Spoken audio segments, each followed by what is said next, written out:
this country should be driven away from any part of this country, because this country we own it together. When I was waiting,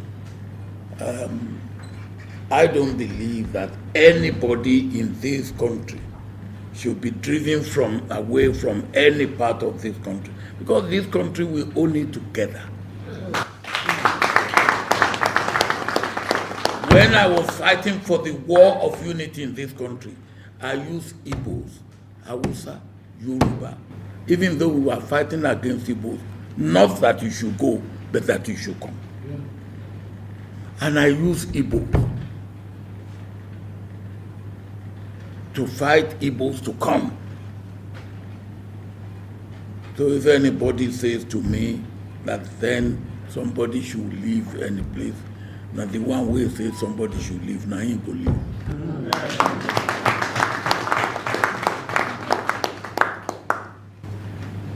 Me, I married from Sowore.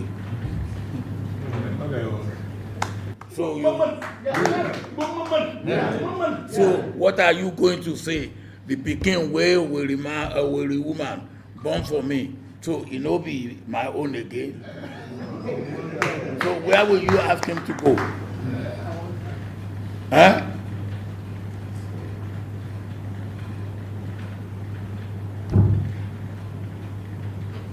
When I was campaigning, he was there. Small time now they say I no like it, but I say, me? We gave him a lot of votes. I say I no like it, so I said, how do I deal with this? And the thing was gaining ground. So I said, okay, we go to Owerri. After the campaign, I said I want to meet leaders of thought, Christian clergy, traditional rulers, dignitaries, private sector. I took my son. And my son speaks Igbo with Owerri dialect. So, but he normally doesn't speak. And when I say, why are you not speaking? So that when they are abusing you, I will hear. Waiting.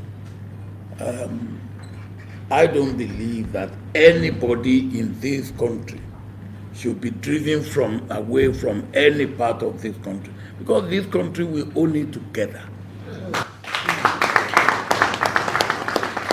When I was fighting for the war of unity in this country, I used IGBOS, Hausa, Yoruba, even though we were fighting against IGBOS, not that you should go, but that you should come.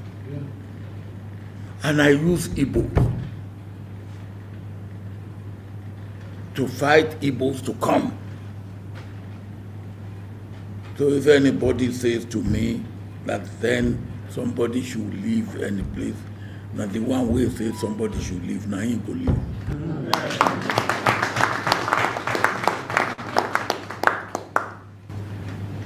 Me, I married from Sowore.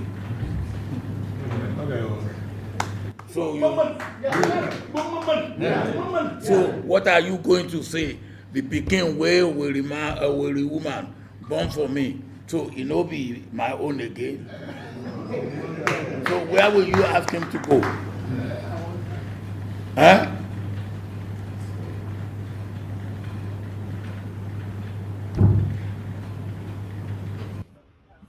All right. Good morning, good afternoon, good evening to every one of you. I wanted to quickly replay that part again because that's a very, very important message there from the former president of the Federal Republic of Nigeria.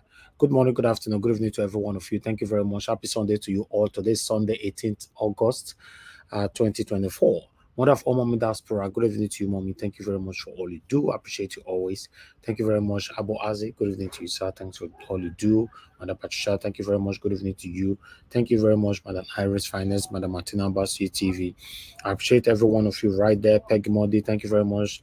Thank you, Mr. Johnson Emmanuel.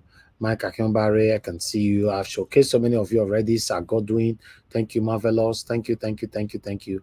And God will bless them, my people. Help us to press on the like button, help us to share and let our voices go far. Gladys Ayebo, thank you very much. I appreciate you. Good evening to you. Peg Modi, Adelaja Ogumbiyi, Ben Osahon, thank you, thank you. Didi Anthony, and many, many others right there. Ajio Deborah, I can see you as well. Thank you, my wonderful people. Alex is there. Thank you, thank you, thank you. Guys, help us to press on that like button. It's very, very important to allow our voices to go far by supporting us with the likes and share. Okay, we are going to move on now. I still have a few short videos to showcase to you guys. Then we can start talking. Today is Sunday, so we are gonna be here. Depend on the engagement. If you guys want to join us, please click on the link that we posted earlier on. In fact, let me post again. It's better you come in now, so that we can do this on time. But meanwhile, Dangote, you don't talk and say we cannot continue, to live in, live in slavery. I'd like you guys to quickly listen to what Dangote have to say. Building a refinery like this is, supposed to be a pride for everybody, because we're not the only country. Angola, they've been trying for 20 years. They are still trying. Uganda, they've been trying for the last 15 years. None of them. There is no production capacity in Africa. Only 2 countries are not importing, which is, Algeria and Libya. Apart from this, everybody is an importer. We cannot continue to be slaves while we export, raw material, then we import products. But you can see a regulator is giving an excuse to continue to issue license for bad products just because he said that no, they don't want to create a monopoly. So how can we create a monopoly? All right, that one and Dangote right there. To be honest, what I would like to say on this before I continue with my presentation is that I did not support Tinubu, to become my president, but whether you like it or not, he's the president of the Federal Republic of Nigeria right now. But my concern now is, if people like me, they complain, people like many of you listening to me right now, they complain, we're going to know, say, yes, we are just a normal, common citizens of the Federal Republic of Nigeria. All these billionaires, so where were they when someone like Satanic Buhari was ruling? Because I'm not sure, because say for this platform, as he been, as they talk, and we are here to learn. If he be say video day, I not see him. Yes. But for me, to the best of my knowledge, I didn't see any video where Dangote came out, criticizing Buhari or directly or indirectly speaking against Buhari, satanic government and cabinets. Nothing like that. So now I'm seeing more of these people coming out now to criticize Tinubu and all that. Like I said, people who have right to criticize Tinubu now the innocent Nigerians, like people like me and many of you listening to me now, not all these satanic people that have been part of the government, enriching themselves, building their businesses through all the satanic previous government that have ruled us. Now, because this particular one is not favorable to them, they are not crying. I'm beginning to ask myself, what is happening? Yes, because let's assume if Tinubu's government was favoring Dangote at this moment, right? That means Dangote will not be saying anything. We'll be seeing posters, mainstream articles and all that saying, when you do research left to right, you'll be seeing the richest black man in the world or in Africa, the richest black man. That's all we'll be seeing. They're using to intimidate us and all that. But now I'm surprised. Prominent Northerners are coming out now to speak. Some of these prominent Northerners, they not talk during the time Satanic Buhari was ruling. You know me, I don't embrace sentimentalism, hypocrisy. I'm not part of it. Like I said, I didn't support Tinubu, but what is happening now, it get as it be. Yes. It's just because you don't understand. Dangote is crying left and right. They cry. Eh? Why are you crying? You're supposed to be the richest black man in Africa. Enjoy your wealth. I thank Deji. Deji came out the other day saying that Dangote is one of the satanic people that have destroyed this country. He have been benefiting from the system that you and I, that have been affecting you and I. But he's only complaining now because the profit or whatever have dropped. For example, how many Nigerians is distributing cement today in Nigeria? How many Nigerian companies? So I don't really want to say much on that, but I don't know if the way is baffling to me is also baffling to you, or if the way I'm surprised, if you are also surprised, because that could have become a motivational speaker who is always talking in quotes in various platforms. That kind of man before we be on the talk. I don't know whether I understand. That was this kind of person where they had to see and he talk less. No, Dangote is not a talkative. What is happening? Why can a billionaire in dollars or pounds, billionaire in pounds, the highest currency in the world, you are complaining? Eh? Tinubu Jagaban. I told you guys, say, not the only we will be the common cities in this regime go affect all of us. Yes, all of you that have decided to be silent over the things that be affecting Nigerians for decades, or rather since Nigeria was created, many of you are crying today because you thought if this government comes in, it's only going to affect the usual, the normal citizen that cannot speak. But Tinubu now use the pomade, rob everybody. Say all of you now go collect. You know? So my people, I thought I should quickly say something about that. But meanwhile, I would like to recapitulate on this particular video. It's an old video, but I don't know what you guys can learn from it. I'm not going to say anything about it, but tell me what you learned from this video. You know, when I play them, you know, that you put on the comment section. If you join the panel later on, you can tell us. But me, I'm not going to make any comment about this video. Again, my reason I will talk at the end of the broadcast. Whether they remove the subsidy or not, we will still be in problem. If they remove subsidy, they will share the money. They have already shared it before collecting it. They say over 400 billion will go to Jonathan's government. Over 400 billion will go to state government. Over 200 billion will go to local government. They have already spent the money before they earn it. They are just fooling color day to come and supervise an empty collection. No force on earth can stop this revolution. The fact that I am here today with my children, with all these wonderful Nigerians, send the message to Abuja and wherever they are, that the struggle for which we have been planning and working all these years have now taken off. Governor of the Central Bank, Sanusi, came to Lagos and said, if you don't remove fuel subsidy, Nigeria will collapse. This country is not going to collapse. Those who are going to collapse are those who are cheating the Nigerian people. When my father was fighting, I was 13 years old. I am 50 in 6 months. My son is 16. We still have no electricity. We still have no health care.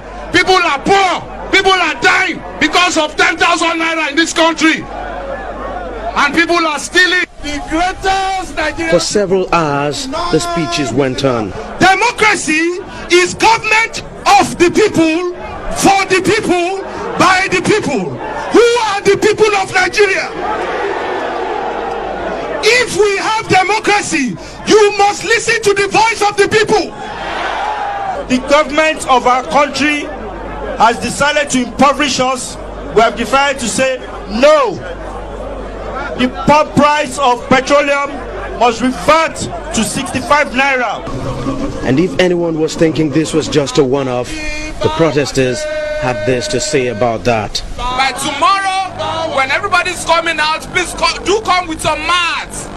Come with some mats, come with some food. We shall sleep on the streets. If they stay faithful to those words, they'll be back here in less than 24 hours from now.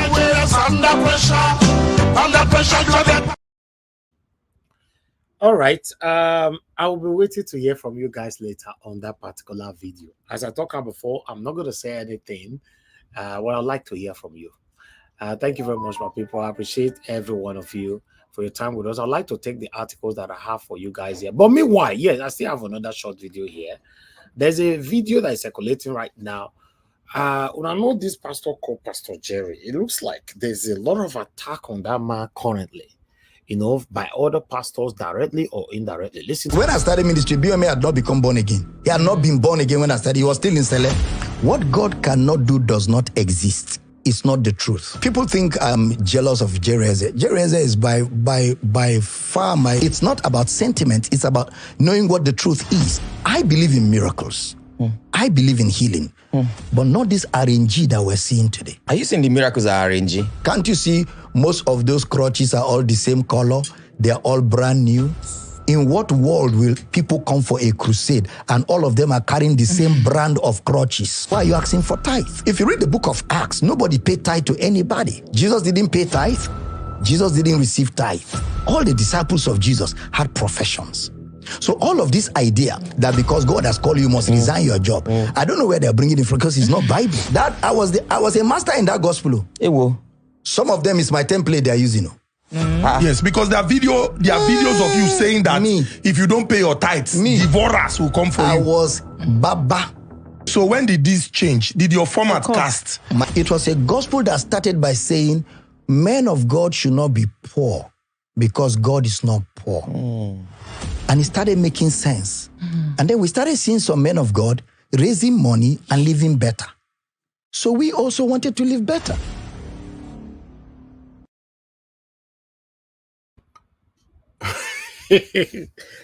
Wow. You know, since that pastor they call Pastor Jerry, so that pastor they intimidate many pastors right now because he's a standout pastor. He's a standout pastor. If that guy did life, about 120, 130,000 people watching him at the same time. And lots of pastors that have been in existence before he came out are not happy with him at all. Not say this industry, so you get the way that it did. But I'm not going to say much on that. Maybe might have more, 1 or 2% that would like to say more on that. But there's this particular video I want you guys to listen to. You know that today we're complaining about our country. Nigeria, you know, we are suffering, our leaders is bad and all that, blah, blah, blah. But are you aware, like I've said before on this platform, for those of you that have been following us for a while, are you aware that every other thing is working in Nigeria except our government? If you go to Nigeria today, anything that you will enjoy, anything that you will live with, created by Nigerians, not the government. Government doesn't have anything they created for you and I, or they have done that you can actually celebrate. Nigerians are doing well all over the world. Not just in Nigeria. Nigerians are doing well. Nigerians in Nigeria are doing well. And Nigerians in diaspora are doing well all over the world. But I'm very, very happy sometimes when you see other African country, Africans, you know, commending us, because I've seen series of videos where some of these guys just make video to give us credit, you know, over what we're doing, you know, and it's very, very encouraging, you know. But I like also listen to this particular video. Maybe you understand much better. The excellence in the Nigerians needs to be studied. And I know I'm one person who has been on these internet streets campaigning seriously for Nigeria and Nigerians as a people. But the excellence they strive to achieve in whatever it is they do needs to be studied. There is no industry in this God-green earth that there is no Nigerian that is flying on the highest level. Choose one. Show me one field where there's no Nigerian that is doing amazing. When you look at the medical industry, Nigerians. When you look at academia, Nigerians. When you look at authors and people who are writing amazing literature, Nigerians. When you look at fashion, Nigerians. When you look at content creation here on these internet streets that are from Africa, that have millions and millions of views, Nigerians. When you look at musicians, I was in Spain, Burna Boy is playing. I was in Greece, Burna Boy is playing. I was in Turkey, Spain, Belgium. Let me tell you guys, I don't know if it's something in the water, or in the food or in the evil forest, but Nigerians need to share the secret with the rest of Africa because we need to move as a team. Because these people, their excellence is on another level. The people that I am obsessed with, like the people like I find inspiration from on this in the content creation industry, for example, here on the internet, like my auntie Fumi, Nigerian, the Jackie Ainas, Nigerian, people who are doing something that is on another level, like their work ethics, their hard work, their resilience, and their consistency is something else. I do not understand what it is about Nigerians that makes them so great at whatever it is they do. When you look at people who are cooking and chefs, Nigerians, the lady that broke the Guinness Book of Record for cooking the longest, Nigerian. When you look at makeup artists here on the internet that are doing amazing in their creativity in terms of makeup, Nigerians. When you look at innovation, like the beauty product topicals, it's owned by a Nigerian babe. When you look at real estate in America and other countries, the people, like black people who are doing great in those industries, Nigerians. There's this babe that I follow, I don't know her name, but she's in the luxury real estate. She's Nigerian. Do you know how inspirational that is for me as a Kenyan woman? Seeing my fellow black people or black women from Africa who have been limited like a majority of us, and they're doing great. Do you know what that does for you or does to you as an ambitious young woman who's also just trying to do life? Oh my goodness. For me, I look at Nigerians with nothing but admiration. I really want to visit Nigeria and tap in whatever it is they do, because that level of excellence needs to be studied. And I know maybe if I visit, I'm going to get like a different experience, which is fine. But I want to see Nigeria at its core and Nigerians at their basic place, and still get the inspiration that it doesn't matter where you come from. You can be anything you want. And I know every time I talk about Nigerians, other people from other African countries, they always feel like, oh, so does it mean you don't love your country or your country is not doing great? No, that's not the issue. You can celebrate somebody or give a compliment to someone without necessarily feeling inadequate. Just because you're giving somebody their flowers doesn't mean you're not good enough. And we need to start appreciating Nigeria for putting us on the map, because in most places you go, especially in this side of the world, you're asked, are you a Nigerian? Before they even ask you where you're from. And it can be like an feeling, but still, Nigeria, because of population also and other maybe geographical locations, etc., they are maybe more known. But at the end of the day, I don't get really annoyed being assumed to be a Nigerian before, because Nigeria is on a level that most African countries will wish to be. And I know there's the 1% and the 1% that also commit crimes, but still, here today, we are not talking about the bad stuff about Nigeria. And this is what the media on the West, in the West, tries to push so much, like Nigerians are scammers and whatever. But there are other people who are moving mountains with the limited resources they have, but they're doing amazing. For me, I do not understand this level of ambition and excellence. I don't know where it comes from. Is it your parents? Is it your upbringing? Is it your school system? Because I really want to tap into that. Is it the evil forest? Because I want to go there and stay there with the ancestors. Anyway, I don't know the lady, but wherever you are, we the Nigerians, we are saying thank you. Yes, the only thing that failed us, you forgot to put in there, is our government. We as Nigerians, we are doing well. Yes, we are doing well all over the world. We are doing well. The smartest people in the UK, black people in the UK, are Nigerians. Yes, in school and all that. So yeah, we are doing well here. So we thank God for everything. But still, let's move on. Thank you very much, my people. I appreciate every one of you for your time with us. Help us to press on the like button. Help us to share. Thank you, thank you, thank you. I would like to take these articles quickly. But before I go to my articles, okay, let me take this one last. Let me take these articles first before I come to the last one that I have for you guys. But meanwhile, I have some pathetic articles here, like the one you can see right there on the screen. Abducted Emir of Sokoto begs for help from captivity as terrorists release brutal video. I saw this video, I was like, Jesus. See, when we talk to one better country, some people will say, shut up there. What are you saying? You hate the government. You hate that. We don't hate anybody. We just want a better country where you and I can live without no fear of anything. But look what is happening right now. If you want to put yourself in the shoe of this man for one second, would you? So it's crazy. But meanwhile, I'd like us to take another one quickly. As I'm doing this, I want you guys to continue to also do your own part. Bear with me, guys. Let me quickly do this here. Yes, I have other stories here that will shake the table today, though. Yes, I have other stories here that will shake the table today somehow. But meanwhile, I'd like us to move on first. Let me bring this one to your screen. Why is that one coming in? Come on. You're gonna be patient with me. You'll not say this is how I work for here.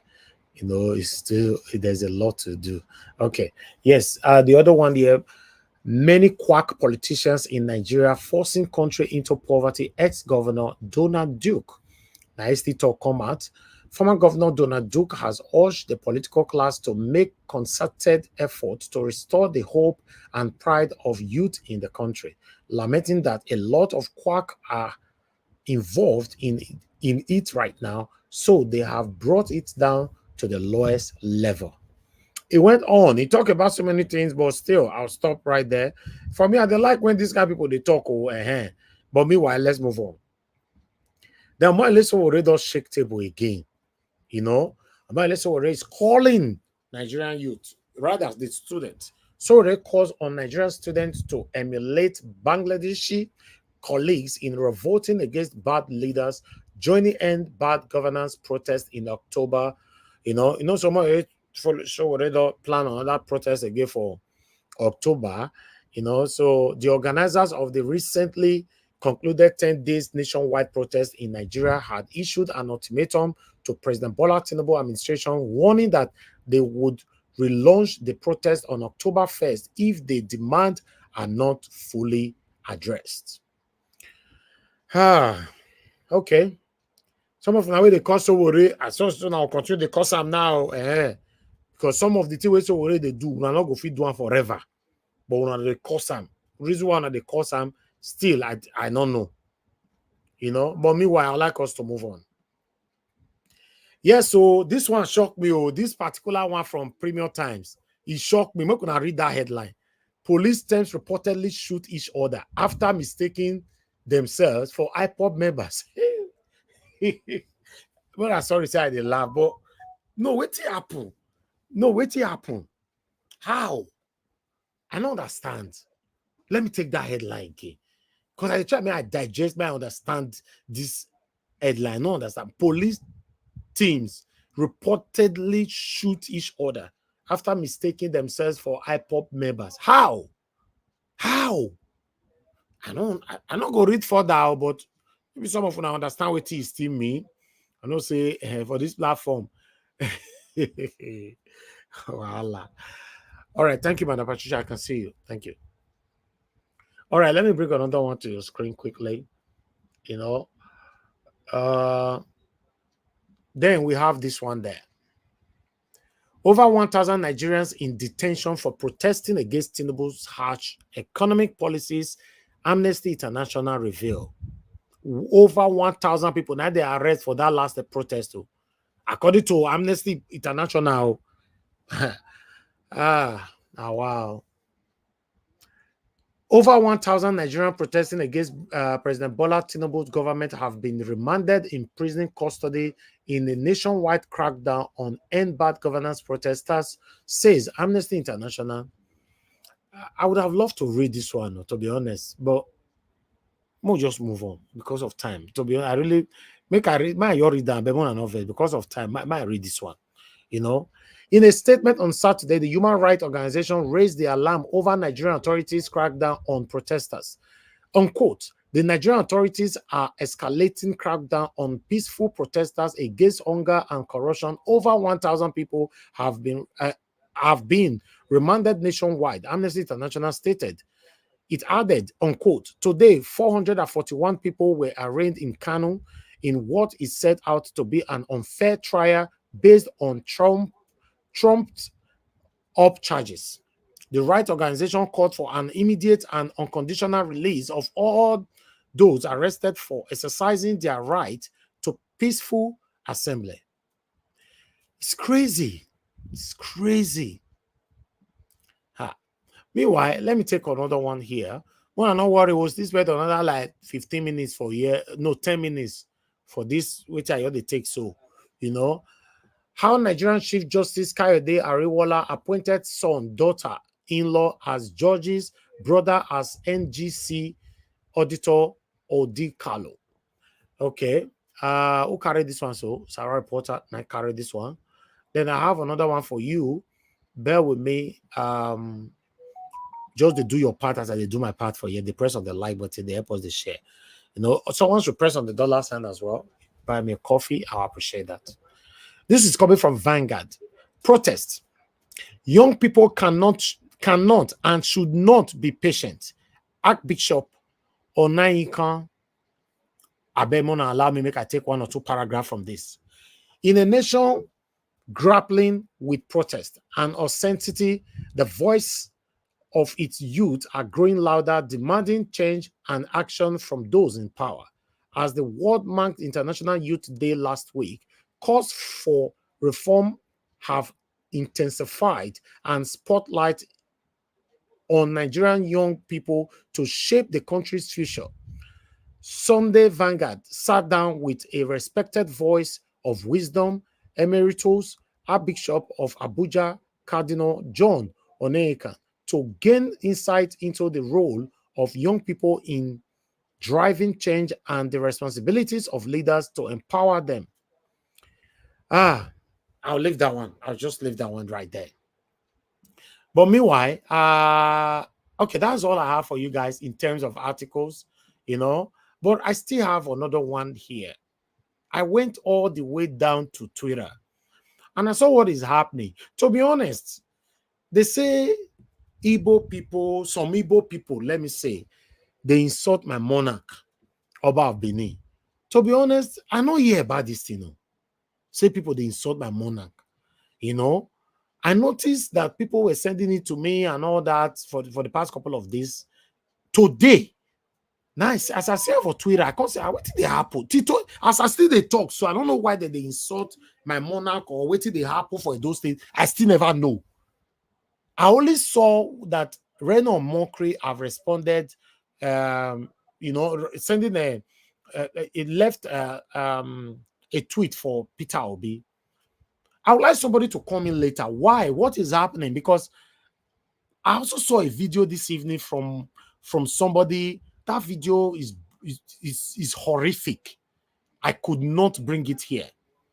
Yes, because some of you will not be happy, you know, what the person was saying on the video. But I want to ask, what is happening? People are saying the Igbo people should leave Lagos.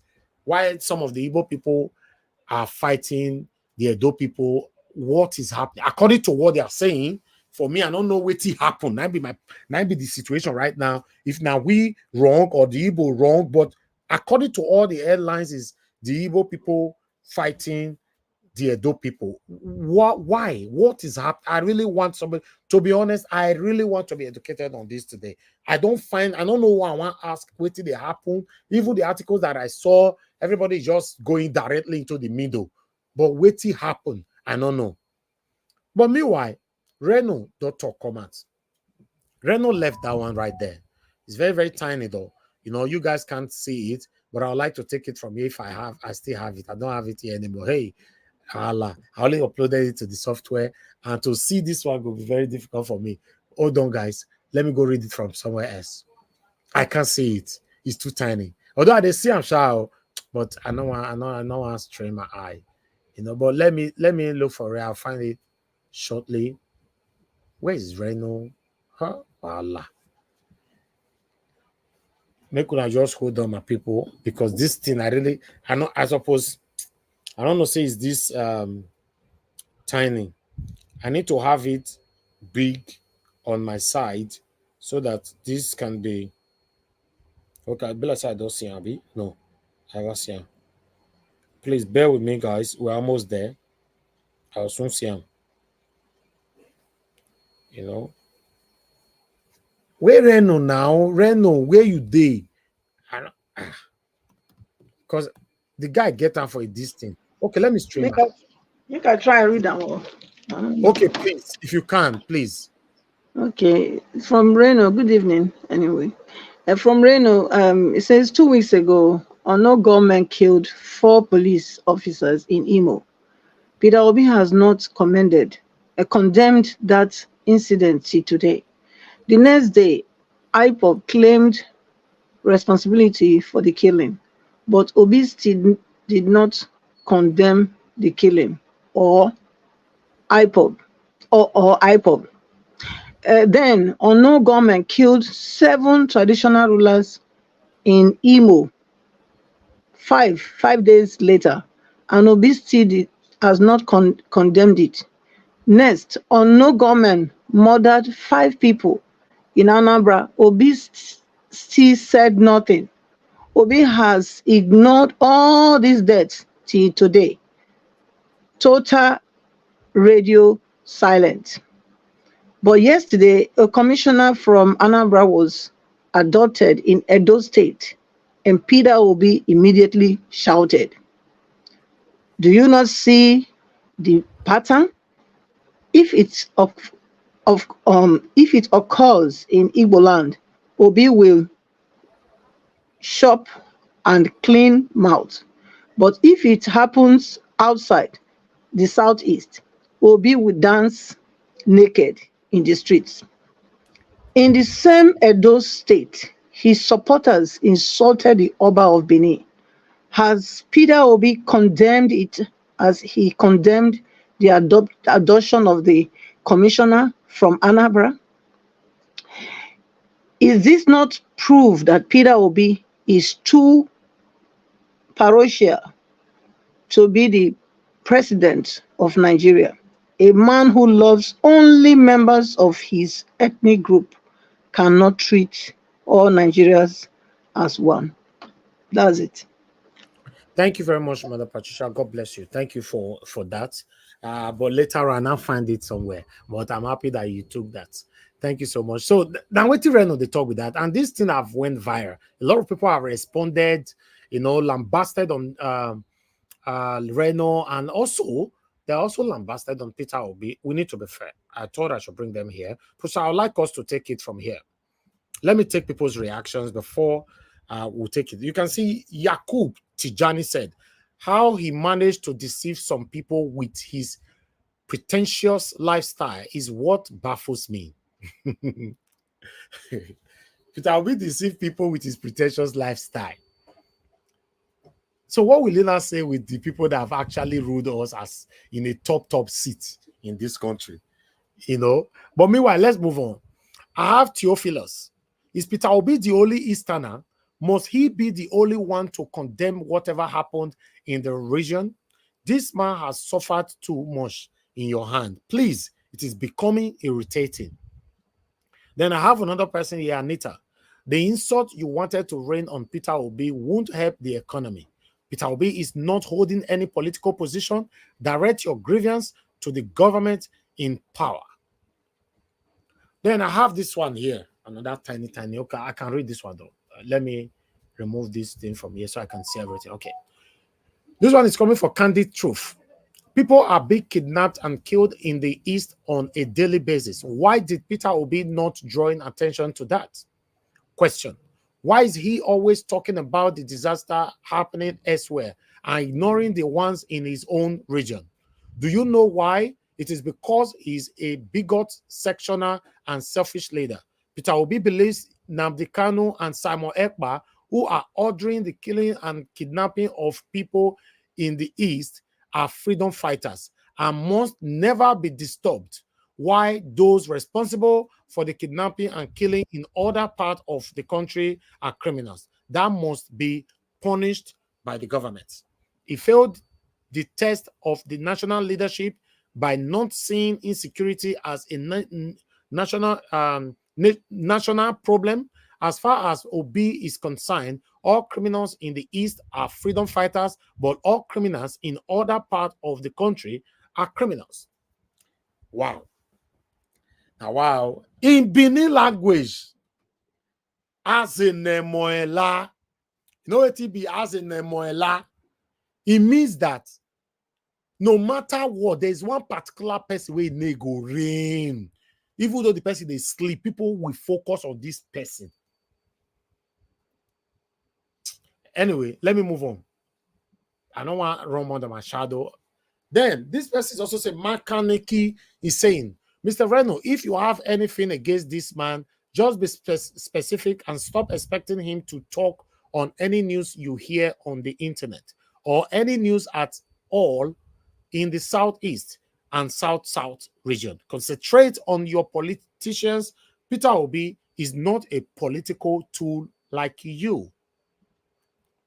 Then other people responded. I'd like to bring them all in. Please bear with us, guys. We'll soon start talking. Where my people, nobody did the panel.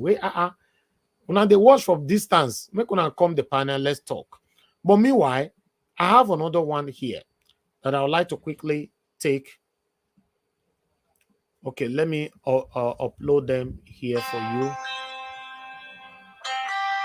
Don't call in, please. I don't even know why this thing is ringing. Nobody should call me in now, please. I'm still working here. I never say call, please. Then I have this one here. Melissa Jennifer said, Reno Omokri, what has Peter Obi done to you? To warrant all this attack from you, it is unfair. If at all Tinubu paid for all this you are doing is not good at all. I'm a Yoruba man from Ogun State.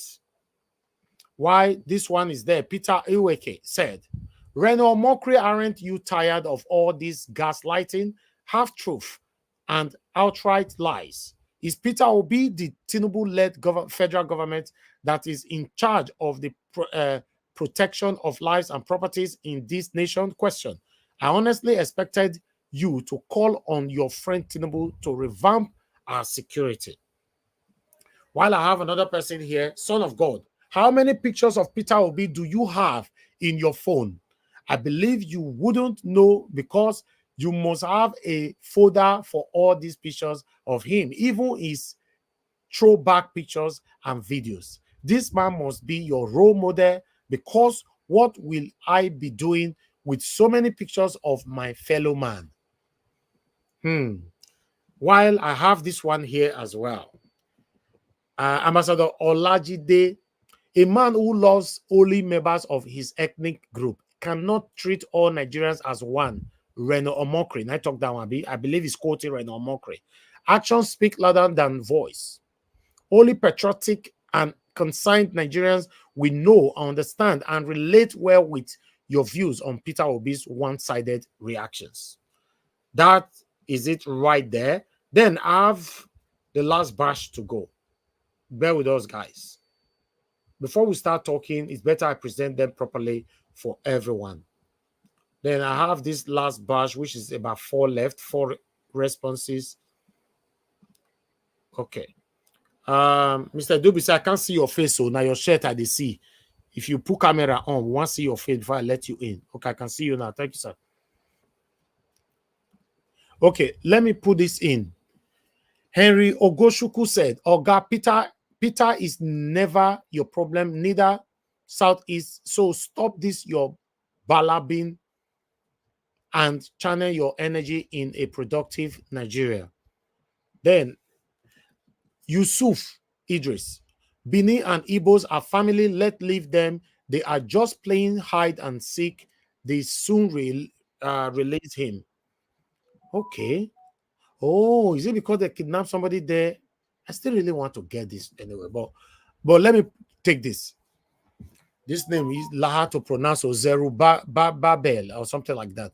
Said, what's your beef with Obi? Question. I think he's the only one that gets you engagement because I don't understand why you don't even pause for a day. Grow up, man. Then the last one.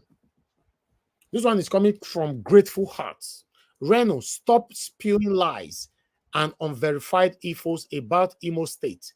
Who are the 7 traditional rulers that were killed? And in which Imo? Your hatred for Igbos is evident, but stop false and misleading narratives. You are a tribal bigot. Poe will be president in your lifetime. My people, and so we see them. They all they fight for that side. You know, say for Twitter, they fight well for them, not be small thing. You know, for the people disrespecting our monarch, why? I would like somebody to take us through on this later on. Honestly, I want to know. Because what I'm getting now, they kidnapped somebody for Edo State. Some of the Igbo people started insulting everybody in Edo State, disrespecting our monarch and all that. Why? They are kidnapping everybody, you know. Sorry, I want to talk something about what you just talked to. Yeah. I listened to my ego the day before yesterday. Yeah. He bring out some of all those people where they talk for TikTok. When they broke like 3 of their picture. Many of them, they sabi speak Igbo, but they are not Igbo. They have to bring some division. That is what many of them are doing. All this problem is because of this politics of this APC. Because it brings them out, their name, their picture, everything. I see. But the division is already too much now. Everybody just that's the problem. So that's what all these people now waiting they just cause the problem right now. That they speak Igbo, that they understand Igbo, so they speak the Igbo for their black form, for the black term. So now everybody and they can't use that the sort of Bini. Many people now they can't say that the Igbo people they do. And whereas one guy now from Yoruba, Yoruba guy, the other one whether now I don't forget the state where for come. You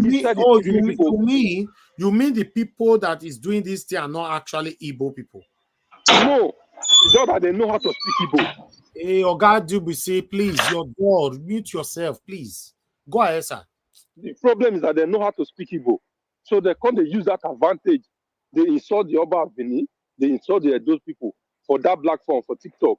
So many people would say, nah, Igbo people. So we want just to bring that division between the Igbos and the Edos. That does it.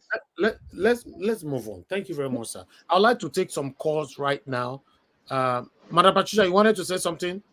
Yes, Mr. Evans, I wanted to say that the team plenty for them, not only one platform. There are plenty. There are more than I've seen like 8 different ones. So it's really heated up. It's heated up there. It's crazy. To be honest, now today this thing, now I know this thing. Now since about 10 days now, they don't do that thing. It's heated up, eh?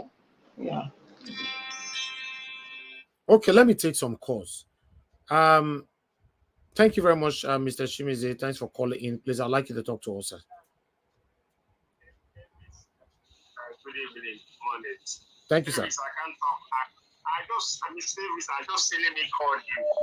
I can't talk. I can't say anything right now because yesterday, after that submission yesterday, I was but I lose somebody yesterday. I was so devastated. Oh, so sorry. So sorry to hear that. One of my family friend and my in-law from here in America, he went to Nigeria. They killed him. So he just died yesterday. So so sad. It was kind of was so devastated. In fact, they just want to go and see his house that built for him. So wow. So sorry to hear that. Thank you. Yeah, so I just let you know. So after, if I get myself, I'm gonna come back. Thank you, sir. No problem. Please take heart. Thank you. Yes, sir. Now, wow, Nigeria have happened to that one. Anyway, let me take 4 calls I'm taking. So first come, first serve is what I'm going to do here. Madam Osai, thank you very much for calling in. I'd like you to talk to a guy. Press on the like button, help us to share. Let's do this together. Madam Osai, are you there? Hello, madam. Thank you very much. Good evening to you. Please talk to us. Okay, good evening, Mr. Nanja Watch. Thank you for calling back. So here is what happened about the Oba Openings's picture. Okay. So, you know, there is this issue that went on during the time Nnamdi Kanu was doing the Biafra agitation. Yeah. So whenever the moment he started talking about the Asian Edo Kingdom, there are group of Edo people that went to his platform and, you know, told Nnamdi Kanu about Igodo, Migodo, you know, all that stuff. Then he went to send someone, you know, some people to go and verify and all that, what was the original name before it was called the Asian Benin Kingdom. Anyway, to cut the long story short, so his follower and a bit of jazz, he was flowing to the palace and, oh, how they will get Biafra, his lion, Edo, you know, all that stuff. So ever since, the insult has been going on towards the Oba, which at one point it was unbearable. You know, his supporter would be insulting the palace. Anyway, so the recent one was after this election and everything. Oba Gidiga, our royal father, issued a letter.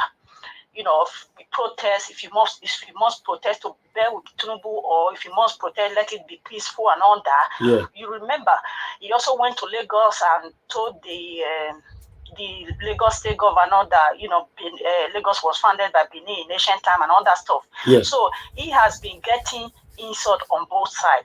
But the recent one is Benin people, Edo people who claim to be fighting for the palace.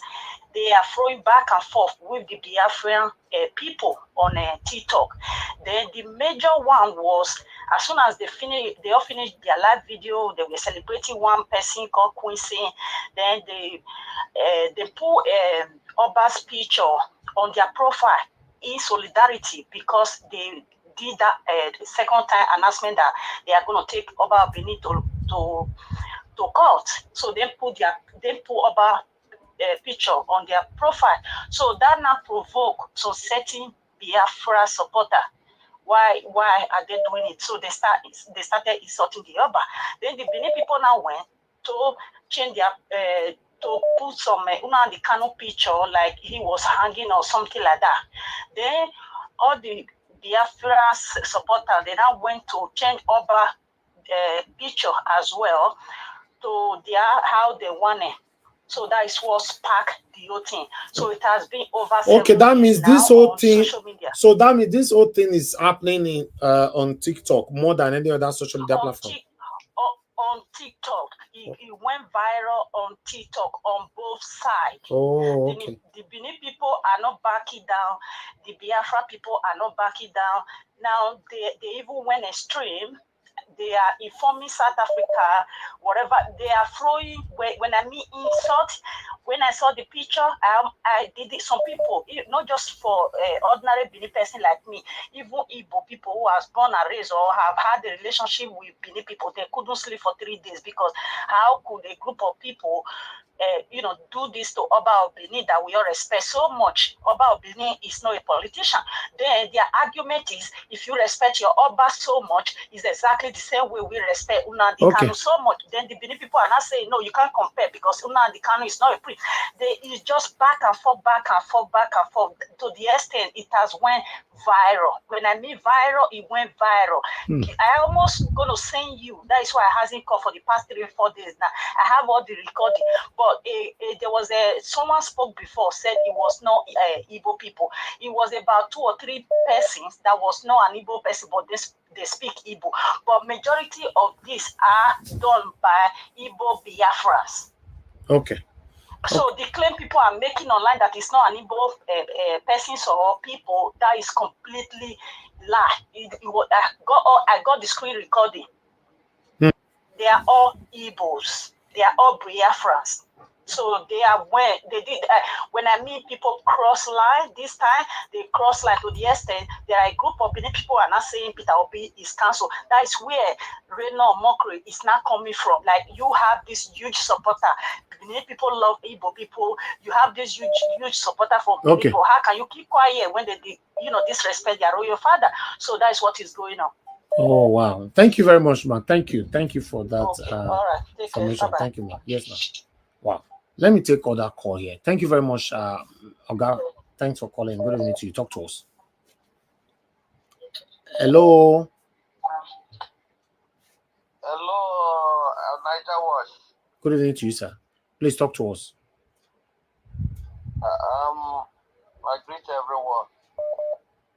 My people, I hear waiting the last speaker talk. It's the best way not there where to bet person. You want speak louder, sir. Speak louder. It looks like you are sleepy or relaxed. Please speak. You can hear me, so now we can hear you now. Go ahead. Oh, okay. I say if person know there where the very person, if you won't come other person for ground, you go start for leg instead of head. Yeah. You see, the main thing to inside this matter when they talk, I've been on TikTok on the Lady P platform to share my own view over what is happening. You know, the underground tune of everything is that the Edo election is coming. And the Edo election that is coming there, who is championing the LP there is Obi. And the only way for APC to do their divisive politics is to throw confusion among the people. Oh, you think so? That is the grand secret. And they tell you so, Elvis. Wow. That is what is going on. This fire just started after this end bad government. Now this fire where you see just starts. Jevita sister they tell you say 10 days ago. Now after this end bad government, now this thing starts. They hear me so? The politics of divisive politics of APC, they don't care how many people will go die. They don't care. That's the dangerous thing about APC. Yeah, they go just carry people, carry tribe, just put their head, don't marry mix up with Igbos. Even you don't know who be this thing. Even if they keep people for riot for North, they no one know who be Edo or who be Igbo. As far as say you are not from North, everybody na bushmeat for them. So we do all this fight. Our people should learn. Rwanda, I saw the small, they start for social media, begin to talk one thing, and the politicians they start up. They hear me so now. Because I'm surprised. So you see the two where they happen for the country now. At the plane, the property of Nigeria, China, everybody knows that Nigeria is bankrupt. They don't pay anything. That's why they seize the property of Nigeria everywhere. Thank God they never seize any government official. And they as them for seize they leave our property so that they share up my own. I go get my own share. Yeah? Because Nigeria crude oil now no profit again. They don't sell them 50 years in advance. So Nigeria is no longer just existing. Nobody is living. Yeah. All right. They don't pursue us. Everybody thank you, sir. Thank you. Let's move on. Okay, sir. Thank you, sir. All right. Thank you very much. Love God is my strength. Thanks. Oh, I lost that. Oh, God. Hello.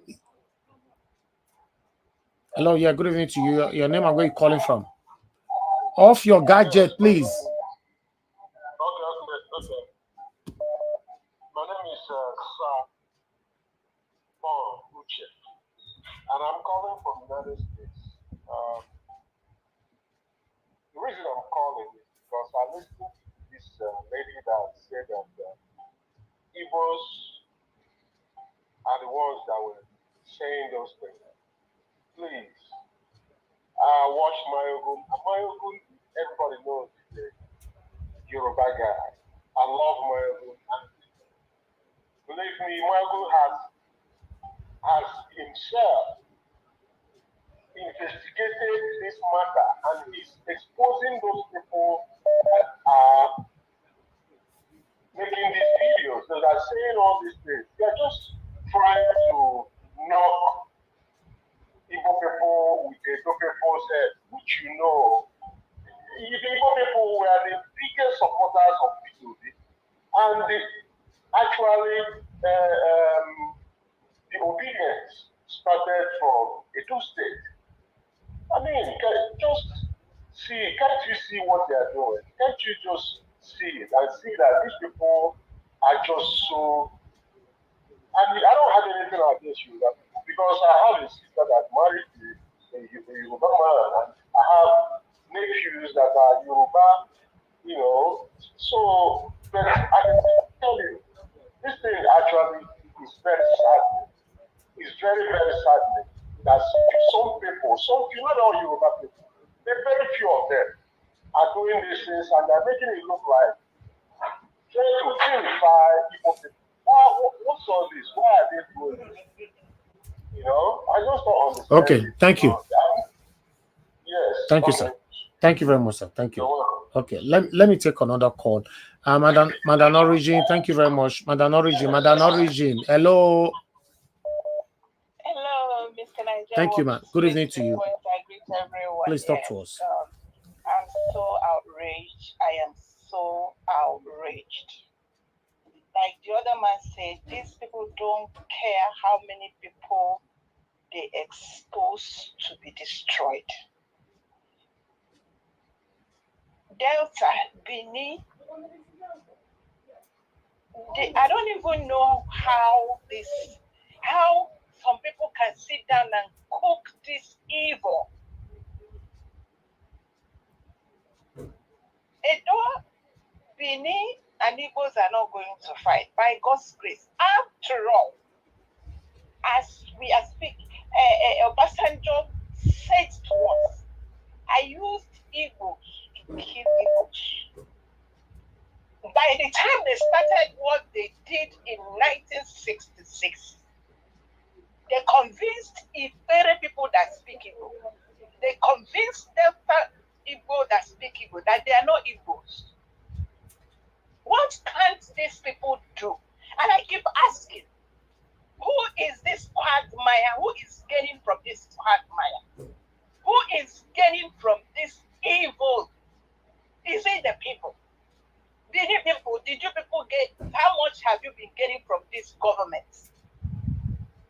How much have you been getting? Somebody came out and was talking about how many Igbos have ever used their mouth. I think since I've been in this place, how many Igbos have come out to insult? Even when we are insulted on this platform, we keep quiet. We don't hate anybody. We just want to be left alone. So this particular issue has nothing to do with Igbos. We don't insult Obas, and we will not insult the Oba of Benin. He didn't do us anything. And I want to make it clear. If there is a politics, PDAPC, shame on all of you. Shame on all of you. Igbo people don't have another 3 to 5 million to sacrifice for the evil that is going on in this land. Let Edo people rest. Let them choose who they want. Don't cook evil anymore. I think it is high time that Nigerians will wake up and stop this nonsense. And everybody that is in their hand is in this evil that is going on, trying to set people together and cause red oil. It will be on your head. It will be on your head. Let people breathe. Let people vote who they want to vote until when the change will come, it will come. We are tired of that. We are tired of all this nonsense. No electricity. No, you cut the people's money away, and you lie against them. And you want to come and set up Igbos and Benin people together because you want to win election. Shame on you. I rest it there.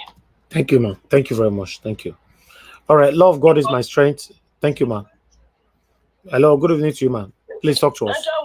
Happy Sunday. Good evening. Thank you, man. Talk to us.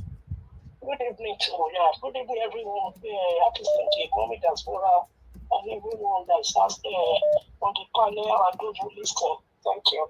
You see, Nigeria Watch. You see, I've listened and I've heard. But one thing I want to say, I want every one of us to be very careful. And when I hear something, I always have it in my memory. Things don't get out of my memory easily. I remember during the election, we heard what Wike said. Wike said they are going to spoil the chance of destroying obedience before 2027. And I'm not there. I've not seen this thing at all. Only what I've seen on Facebook is one Calabar boy and some group of Yoruba boy. I think one of the Yoruba boys speaking Yoruba, they are always attacking the Igbos. And I think I saw something on there when they were talking against Oba did this. Well, I didn't listen because I know that there's no other person that is reasonable there. At times, I see this man, what's his name? This man that comes on your platform, he comes there at times. So, what I will say, I don't want to dive into it. It is not good for anyone to call the Oba because the Oba has not done anything. And to be frank, from me, I think all this thing is propaganda. I don't think the Igbo man that knows that respect Obas will go and cause the Oba. I think they are trying to set something up because they know that in Edo State, that is where obedience starts from. So they want to use a system, a way to scatter it. The Igbos will not just come out and start causing the Obas. What have these people done? Why don't leave this tribe alone? They've done nothing. They've done nothing. They've not gained. They have been marginalized. Yeah, it's not fair. It's not the Igbos. There's a propaganda going on. And one of the person that is fueling me is this Reno and all of them. They want to do something to scatter Obi chance before 2027. What has Obi done? That everything Reno will go in. Is Obi the president of Nigeria? Is Obi the one that is making Nigeria to go hungry? Is Obi the one that is making Nigeria not to see light? What has this man done? He's a human being. If it's some people, they will have even run away from Nigeria.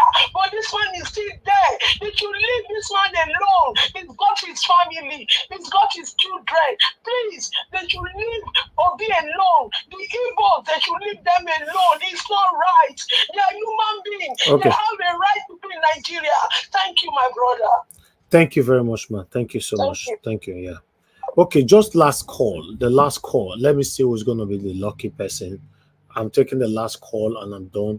Okay, let's Mrs. Igini, please, I'd like you to talk to us. Guys, press on the like button, help us to share. Thank you very much, man, for calling in. Good evening to you. Thank you, man. Good evening to you. Nigeria Watch. Yes, ma'am. Good evening, no. Good evening. Well done, no. You know. Thank you, see ma'am. This whole thing that is going on. It's just we need to be very, very, very sensitive because at the end of the day, they want to scatter the group. They know that obedience are strong. They want to scatter, and this is what they're doing. Those people that were talking there, they're not Igbos. Some of them are Yoruba. They're looking for people that can speak. They're employing people. If you can speak Igbo, they will employ you to come and be doing all these things. These people, they know what they're doing. They know that obedience are strong, and it started from Edo State. You understand? It doesn't make sense. I saw the video with some horrible pictures. Nobody will do that sort of a thing. You know, those guys that some of them have that. Some of the guys on TikTok, they have Igbo names, but they're not Igbos. They're Yoruba because on other platforms with the same face and all that, it's Olatunde or blah blah blah blah, stuff like that. You know, this government is. I have never seen things like this before in my entire life. And they're playing with fire. So we need to be very sensitive. They cannot be manipulating us like tools. They're just pushing us. We have to be sensitive. They know what they're doing. They're employing people on the ground to come and be doing this because they want to disband obedience. So we need to be very sensitive. We can't follow all this sort of thing. It doesn't make sense. Those guys there, they're not Igbos. They're Yorubas. And a few states. If you can speak Igbo, they employ you so that you can come and be doing these things online. Thank you. You know? Wow. So I just thought I should let you know, we need to be strong together. We cannot allow these old people, to be manipulating us. We can't do that. There's no reason for it. I saw those things. It was disgusting. The pictures of the Oba, what they did, it was disgusting. Nobody will do that. So they're trying to instigate, fights between Edos and Igbo. So it makes no sense. Please, a lot of people actually sent me, I saw it today, sent me messages saying that Nigeria, the Igbo people are insulting your monarch and you are not doing anything. You should pursue them away. You should do this. You do. I was you know what? They're the ones that are even making so much noise. It's the people, it's the Yorubas that are coming. Oh, look at what they're saying about your monarch. Look at what they're saying about your monarch. Some of the Edo people came up. I saw some videos of Edo people that said, telling Edos that don't be deceived. Don't be deceived. Can you imagine? It's even the Yorubas that are coming up and say they're insulted. Why don't you chase them out? Why don't you remove their businesses from your state? They're the ones fighting for it because this is what they're trying to do. You understand what I'm saying? So they're employing people to do these things online. You know what these people, because what happened in 2023 presidential election shocked every one of them. And they will do anything to scatter this group before 2027. Trust me, they're not going to sit down. You understand? So we should have our senses, and all our antennas up. But I trust these people. I trust our obedience anyway. They are very smart. They brought the whole thing out. Some of those guys, they put their pictures. Some of them are Olatunde, blah, blah, blah, blah, blah, blah. But on that group, they have Igbo names. They're not Igbos.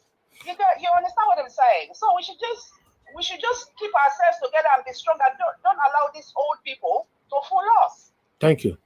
Thank you, man. I should call. Thank you very much, man. Thank you. Thank you. All right.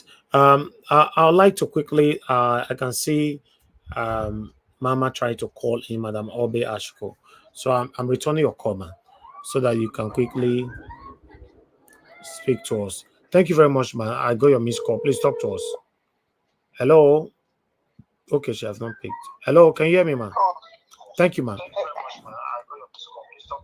Please turn down your device. Turn down your device and listen from the phone. Yeah, I don't have any device on now. Okay, okay, man. Good evening to you, man. Please talk to us. Phone. Yeah. Okay. Look, thank you very much for taking my call. And happy Sunday and Monday. That's where God bless you for all you do for Nigeria. Look, I'm just like I'm trying to put up my voice to the last speaker. It doesn't even make any sense. Obedience started from Edo State. That's the home of the Obedience. Why would they be insulting the Oba? No, and when Peter went to Oba received him very well. Very well. So what the Igbo is going to gain by doing that? I have in-laws there, and they're married to even my family, and my family also. So why the fight? I don't understand it. This thing is just APC and PDP. They're trying to put so that Akpata will not get in there. That's the only thing they're trying to do. It doesn't make any sense. And this man, I don't know his name. Why can't he give P2B? Is he not a man? Can't he also fight like to P2B? Can't he be the president of Nigeria? Let him come and see. Meet him as man to man. It's just behaving like even a woman. I cannot do what he's doing. He should give P2B a chance. No, that's not a chance. Leave him alone. What is going on? What is really going on? We have things where people are hungry. People like this killing people. And you leave the people that are in government and you're putting somebody that has nothing to do with the government. that he's even on his own, trying his best. I don't understand it. I think we should stop giving these people a chance. You know, I think somebody called me yesterday. Can you watch 2 days ago? I should put on my phone. I should watch Mayago. The Mayago analyzed this thing. I didn't hear about it. He said no, they're not Igbo people. They're people that can speak Igbo. They have Igbo name. They have the Yoruba name. Or they can speak Igbo, Yoruba, and Hausa. So they call them and they ask them to do whatever they want them to do. It doesn't follow that way. I don't understand it. I'm just honest. I feel like crying. Why Nigeria is boiling? It's boiling. I heard what Dele said today. When the storm is coming, and I believe it. Why can't we do something better than all this thing we are doing? And Omar Courage, whatever they call him, to also be a man, do something. Talk to Tinubu. Tell Tinubu not to do what he's doing. Thank you. Attacking shadow. Thank you, man. Thank you very much, man. Thank you for taking my call. Thank you very much. God bless you, man. Thank you. Okay. Let me see. A lot of people are calling in now. Okay, Mother Tammy, please. I'm returning your call quickly. Wow. I'm confused right now. I'm really confused. Thank you, man. Thank you. I got your missed call. Thank you, man. Good evening to you, man. Talk to us. Yes, sir. So this thing that is going on, I first heard it from Mayogu, and he really dealt with it. He investigated and he said it's not Igbos. It's confusion from this APC that but those. You see, because now they will say it's not only Yoruba that is fighting the Igbos. What did P2B do to them? Because of P2B, they have destroyed Igbo people, houses, business in Lagos. Now they want to extend it again. They are the ones ruling. Hungry is catching people in Nigeria. If it's Obina, they could have shouted since. They are looking for every way so that they will bring confusion. All this thing they are doing is propaganda, is lie. It's not Igbo. If I can speak Igbo, if I can speak this, they will use them, give them small money. People should have their senses. Nigeria is already gone. Hunger is there. Everything is there. And they are still putting confusion. People are still collecting peanuts to follow this idiot that has no certificate. President idiot, bringing confusion to that country. They want to set fire into that country. What has Igbo done to them? It's really annoying. It's not good. All this thing will bring a tribal marriage problem and all the rest. They should leave the country and the tribe to rest. Since I grew up in Nigeria, before I'm of my age now, I've not seen this kind of election or politics. Since this President Tinubu came, confusion everywhere in that country, and particularly the Igbos. You should leave the Igbo people alone. You should leave us alone. Thank you. Leave the Igbo people alone. Thank They've you. not done anything to you. But It's really annoying, sir. okay, thank you. Thank you, man. Thank you. It's like the public thing that Thank you, man. Can you hear me? Madam, can you hear me, madam? Hello? Okay. Okay, it's okay. Thank you, man. Thank you. All right. Thank you very much for calling in. Please speak to us. Hello? Go ahead. I just called not long ago. My name is Sowore. Go ahead, sir. I just want to add something. Just 1 minute. You know that P2B is getting very, very popular in the northern part of Nigeria now. In fact, there's an election that was had in parliament where a member where they voted for Labour Party, and Labour Party did not field a candidate in that local government. But the Labour Party won election day, so they have to give the seat to a PDP member because Labour Party does not have a candidate. You can imagine why all these things happening now, because they know that P2B is well set for 2027 to win the election. That's why they're trying to destroy him now. Okay. Thank you. It's not going to work. Thank you, sir. Thank you very much. Yes, sir. Thank you very much. Yes, sir. Okay, callers, please. I would like us to move to the panel right now. A lot of people are calling in. You know, please. Wow, what I'm confused though. But anyway, good evening to you. Your name and where you calling from? Hello, good evening, Mr. Ives. This is Patience saying we are calling from United Kingdom. Thank you, man. Talk to us. You see this thing online between the Igbo and Edo. It's just politically motivated. They want to set our state on fire, which they will not be able to do because we are more intelligent and more wiser than they are. So for me, I just feel that there's a political undertone. That is why when you go online, even yesterday when I was on Facebook, I could see a lot, not one, not two, not three. Even in TikTok is the same thing.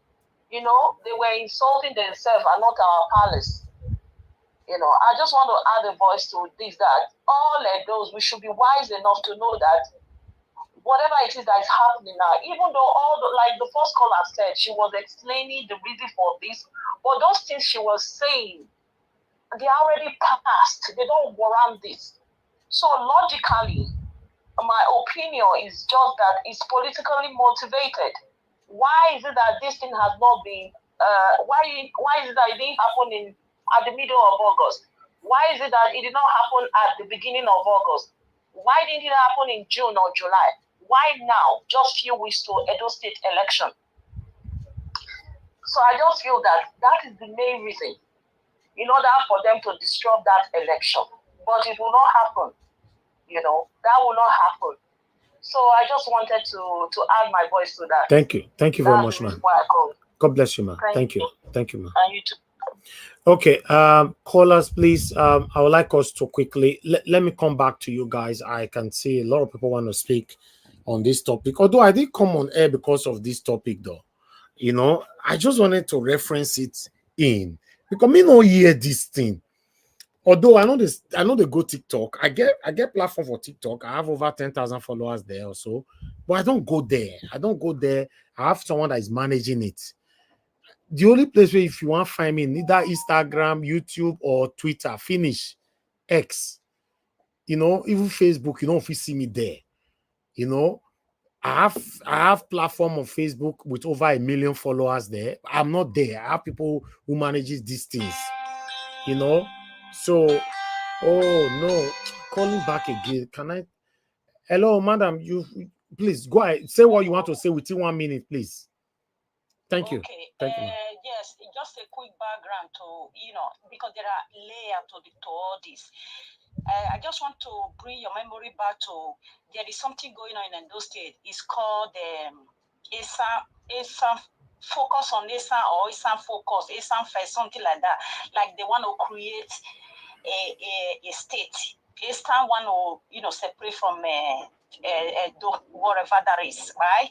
Okay, remember Aswin Ivodaro is also ASAM. So there are about 5 or 6 pages that they are ASAM people, but they believe they are also Biafra, which they support Biafra. These are the people from Edo State that also see themselves as Biafra instead of Edo, that is following all this. Like I said before, I did not want to send you anything. If you want, I can send you everything I have recorded myself, because some people claim that we the Edo, we don't go to school, we are very, very dumb. But it's far from that. I have all the recording. Okay. You understand? So there are this group of people that are following this. One is there is one they call monkey face or Murphy face or whatever. There are a lot of them. You do first, you do nation, you do Igodo. These are the people that join the Biafra. This is not like it's not done by the Igbo. Okay. If there is Yoruba in this Nigeria, this is a takeaway from this. If there are Yorubas on this whole saga, it will be about 5 people. But the rest are Biafrans. If you want, I can send you what I have recorded. I have everything. Okay, please forward it to me. Thank you, man. Okay, I will forward it to you so you can have a clear vision of what is currently going on. Okay. Thank you so much. Thank you very much, madam. Thank you. All right. I'm surprised. Why be say me where I be media man? Now maybe the last person we hear this is because I don't it's not happening on Instagram. It's not there. But I'm surprised now. Right now, even make me know say this TD exists or it's going on. I'd like us to move on. Let me hear from the people on the panel. I don't want to run under my shadow yet. Thank you very much for your time with us, everybody, right there. I'd like us to start talking. Nobody don't buy me coffee today at all. Please click on the $sign, buy us a coffee, and help us to press on the like button, help us to share. Thank you very much for your time with us. Let me call on the first person on the panel today. Please, before that, everybody on the panel, please go to that to the private chat. There's something that I wrote there. Only read, don't talk about it on the panel. I wrote something on the private chat. Please just, if you have read it, just say I've read it. Unmute yourself. Tell me I've read it. I don't want to say it later. You say you don't see him. Just unmute yourself. Say yes, you don't see him. Or Nigeria Watch, I don't read them. Good evening. Thank you, sir. Madam Patricia, Mr. Paul, Oga Jonathan, Destiny, Mr. Oduwa. I don't see them. I don't read them. Okay, thank you, sir. That's here. Okay, yeah, I've noted. I've noted. Madam, you said what? Yes, I've read it. I said I don't read them. I go use spy instead. No need. Don't talk about it at all. Don't address it. There's nothing like buy or not buy. That anything in that area is forbidden already. Okay. Thank you. What I present here is better we talk about it. There's no need of that. Thank you very much, my people. I appreciate every one of you. And that's a very, very serious situation. Very, very serious. But unfortunately, I don't know if we talk about this on air. But it's a very, very serious situation that I put on there. Since yesterday. But I'll just leave it like that. Thank you. I'd like us to start talking right now. Let me start with Madam Patricia. Madam Patricia, thank you very much. It's supposed to be Mr. Destiny. Okay, Mr. Destiny, you are the first with me today. Please talk to us, sir. You have your 8 minutes. Good evening to you. Thank you very much, Mr. Nigeria Watch. I greet everyone. Good evening, good afternoon, and good night. It depends on whatever the location that you are from. Mommy Diaspora, good evening, especially. I appreciate. Let me start from this Biafra issue. Sometimes we are saying something, let's try to listen to what we want to say, or let us try to put it in content. If there's like the caller that said it's because of what Nnamdi Kanu did, although me, I have never supported that man for anything. Nnamdi Kanu has been in jail now for the past, it's getting to 5 years now, if I'm not mistaken. This issue did not come up. Then now that we are having an election in Edo State, then the issue, Igbo men started insulting the Oba. I don't understand. Sometimes when we are saying some kind of things, let's reason it before we say it out. The issue came up for a long time, years, not even months, years, when they said Nnamdi Kanu said something concerning the Oba, which he did not even say something concerning the Oba that much. He just said those states belongs to Biafra. And many Edo people then condemned that statement. So why now you now said if Mayegun, because I listened to this from this man from Italy, I forgot his name now, when he brought that state issue for the first time, that's where I heard the issue. Before I went to Mayegun page, Mayegun brought out this picture, brought out whatever they are saying there, that if you want to join them and they notice your appearance, the way you appear Igbo, something like that, they don't allow you to join them. And he brought out what every one of them have been saying before, because they changed their name on TikTok. Some way, maybe the person was being Bola before now. We changed to maybe Chukwebuka or whatever. He brought them out, the evidence. The woman that said he had the evidence, before he even call you for the second time, he's supposed to send all those things forward it to your WhatsApp. Before she will call, be asking you, I have the evidence.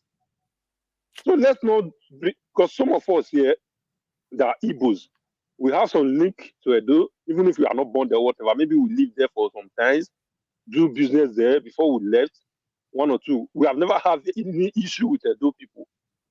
I have many of those as a friend.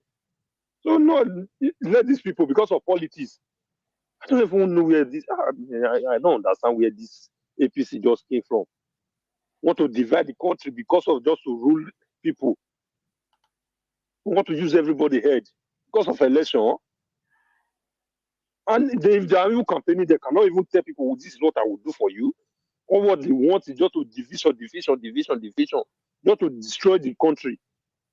If they want to destroy the country, let them just come out say this is the reason why we are be fighting to become governor or president.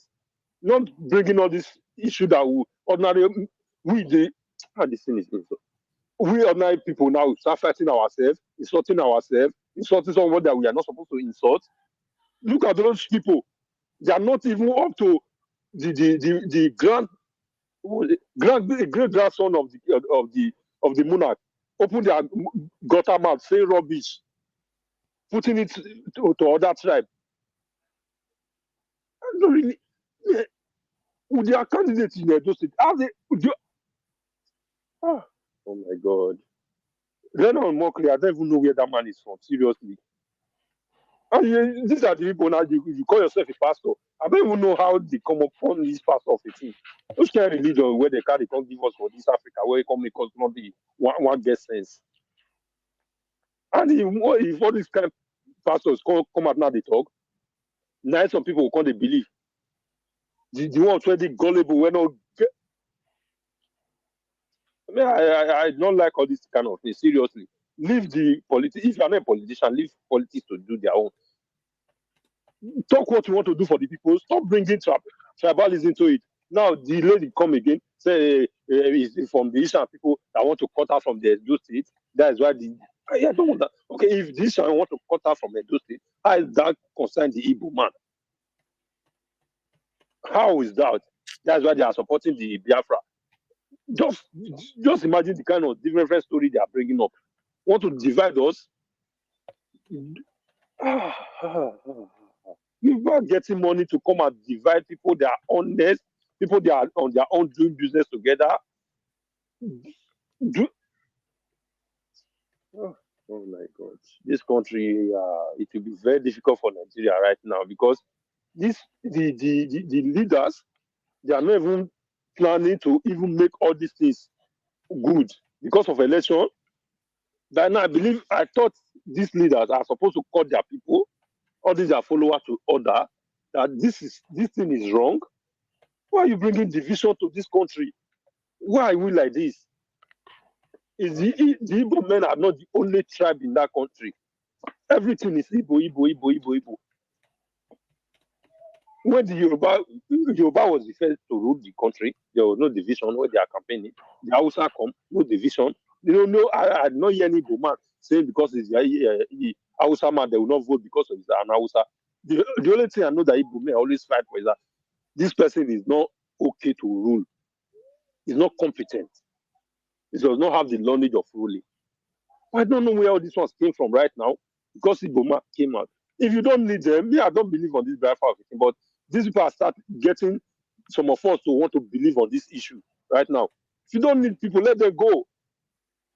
If you are not okay with someone, you get married to somebody, you are not okay with the person.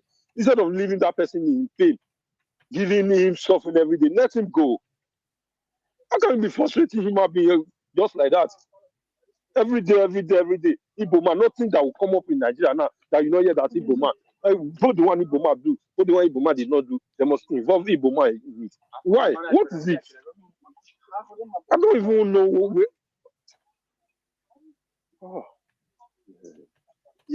know. This one is very, very painful. Seriously. If you go now, the most of the Agbadoria is the one that will tell you, Edo man, go and see what they're saying because of Yoruba.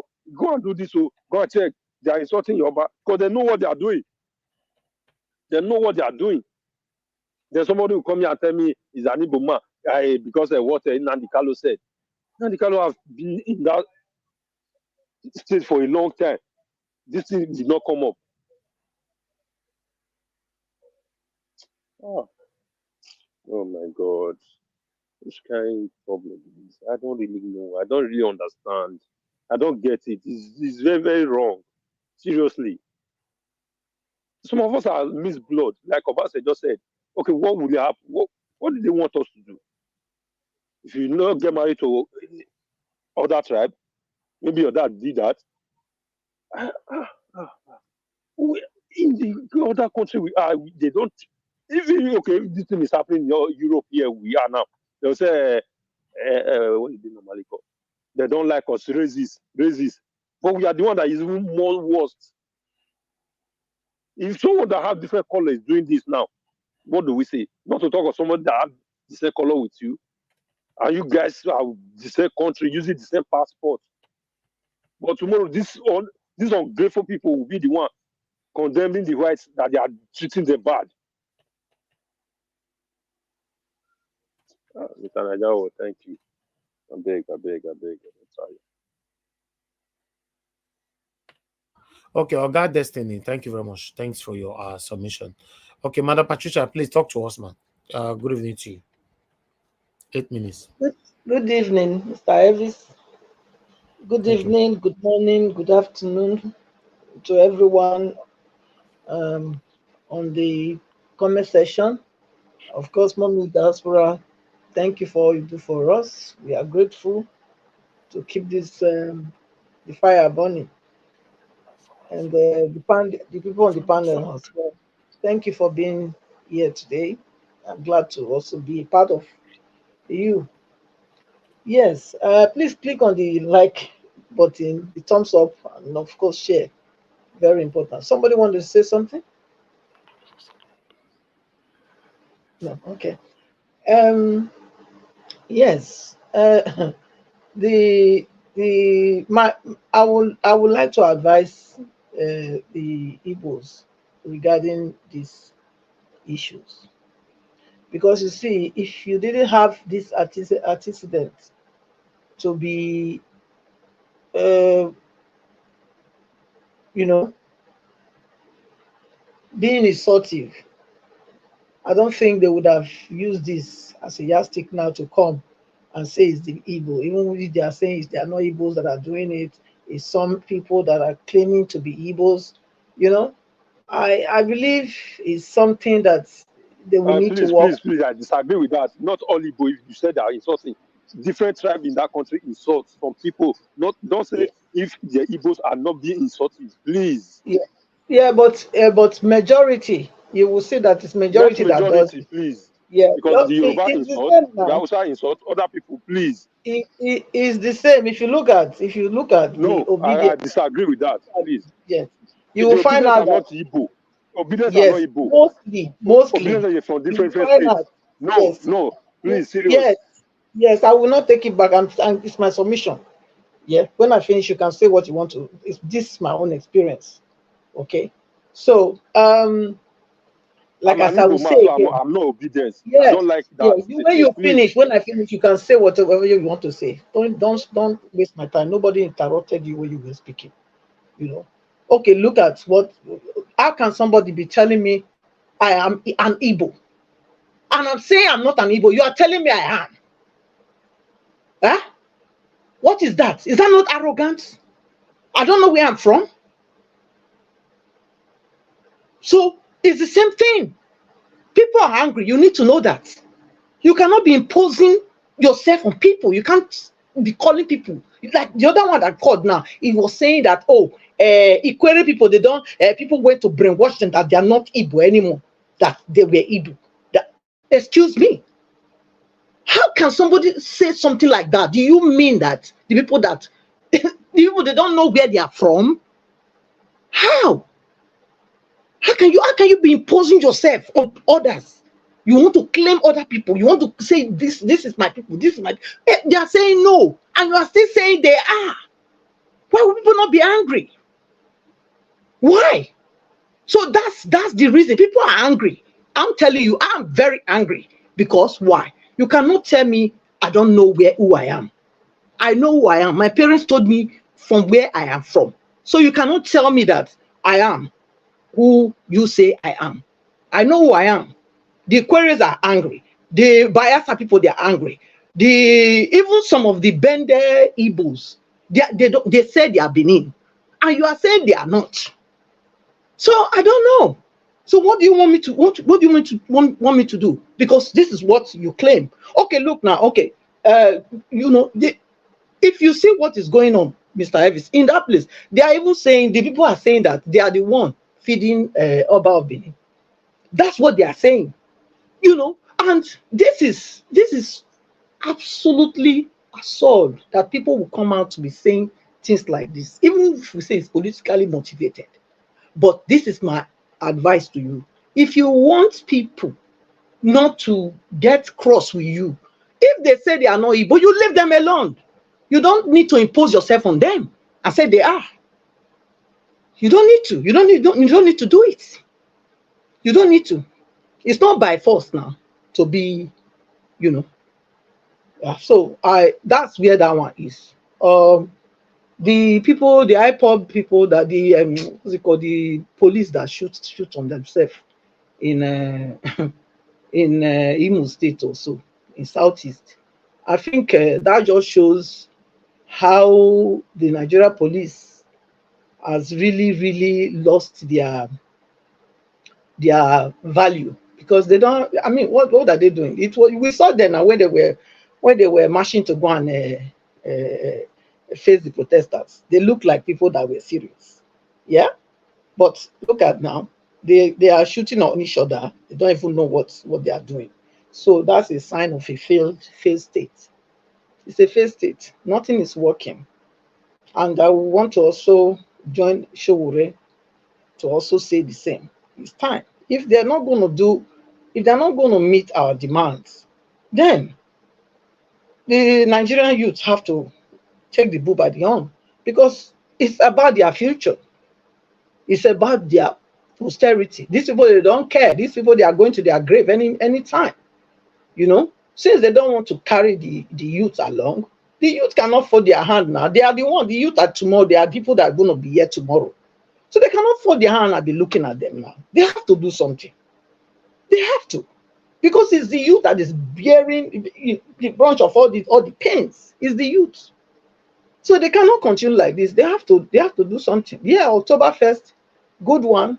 They should come out. If they are not going to do, because as we speak, up till now, they have not talked about they reducing, cutting the cost of governance. Up till now, they've not even talked about it.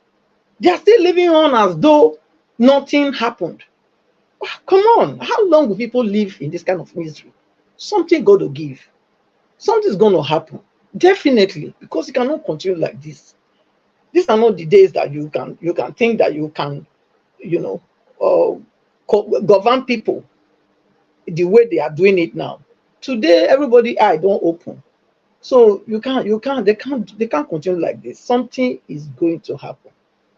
The pastor that came out and was talking about tithes or no tithes.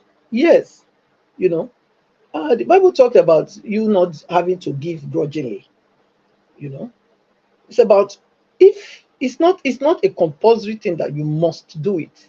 It's up to you whether you want to do it or you don't want to do it. So if you go to a place where they preach giving, what I say is that people that are complaining about it, that, oh, they only say give, at least they didn't put pistol on your head now to say if you don't bring it. They didn't say your money or your life. So it's your choice. You can go to a church and they preach and preach and preach. If you are not going to give, you are not going to give. If you want to give, you give. You get it. So for me, I don't see anything wrong with that. If somebody say, oh, they want to give, you can give. If you don't want to give, it must not be something that it must be do or die. You get it. But if you say you are the one, okay, you go there and you are being cajoled to do it, I think then you have yourself to be blamed. You have yourself to be blamed, because, come on, it's up to you whether you want to do it or you don't want to do it. Nobody can sweet talk me or ask me to do what I don't want to do. If I want to give, I will give. If I don't want to give, I will not give. That's simple. So the laborer is worthy of his wages, isn't it? We say it here. So the pastors too, they are also worthy of their wages. But then it depends on the people, whether you want to give or you don't want to give it. You know, of course, in the New Testament, there's nowhere tithe was mentioned, apart from the tax that Jesus paid when he said, when they came to him that they should pay tax. When Jesus asked, okay, who paid tax? Is it the children, the foreigner? You know, so that's the only place. Otherwise, no other place. So I'll leave it like that, Mr. Elvis. Thank you so much. Thank you, Madam Patricia. Thank you for your submission. God bless you, man. Thank you. Okay, let me call on the next person. I'd like to quickly appreciate Jaja. Jaja, thank you very much earlier on for your super chat. God bless you, sir. Thank you very much. Okay, Mr. Jonathan, you're the next. Please, I'd like you to talk to us. Good evening to you, sir. Mr. Elvis. Yes, sir. Good evening to you. Greetings to you once again, and thanks for the good work you are doing. God bless you. Thank you. I greet fellow panelists, those on the comment section. I greet every one of you. Mommy Diaspora, I greet you, man. God bless you abundantly. All those that are listening, I greet everyone. Welcome.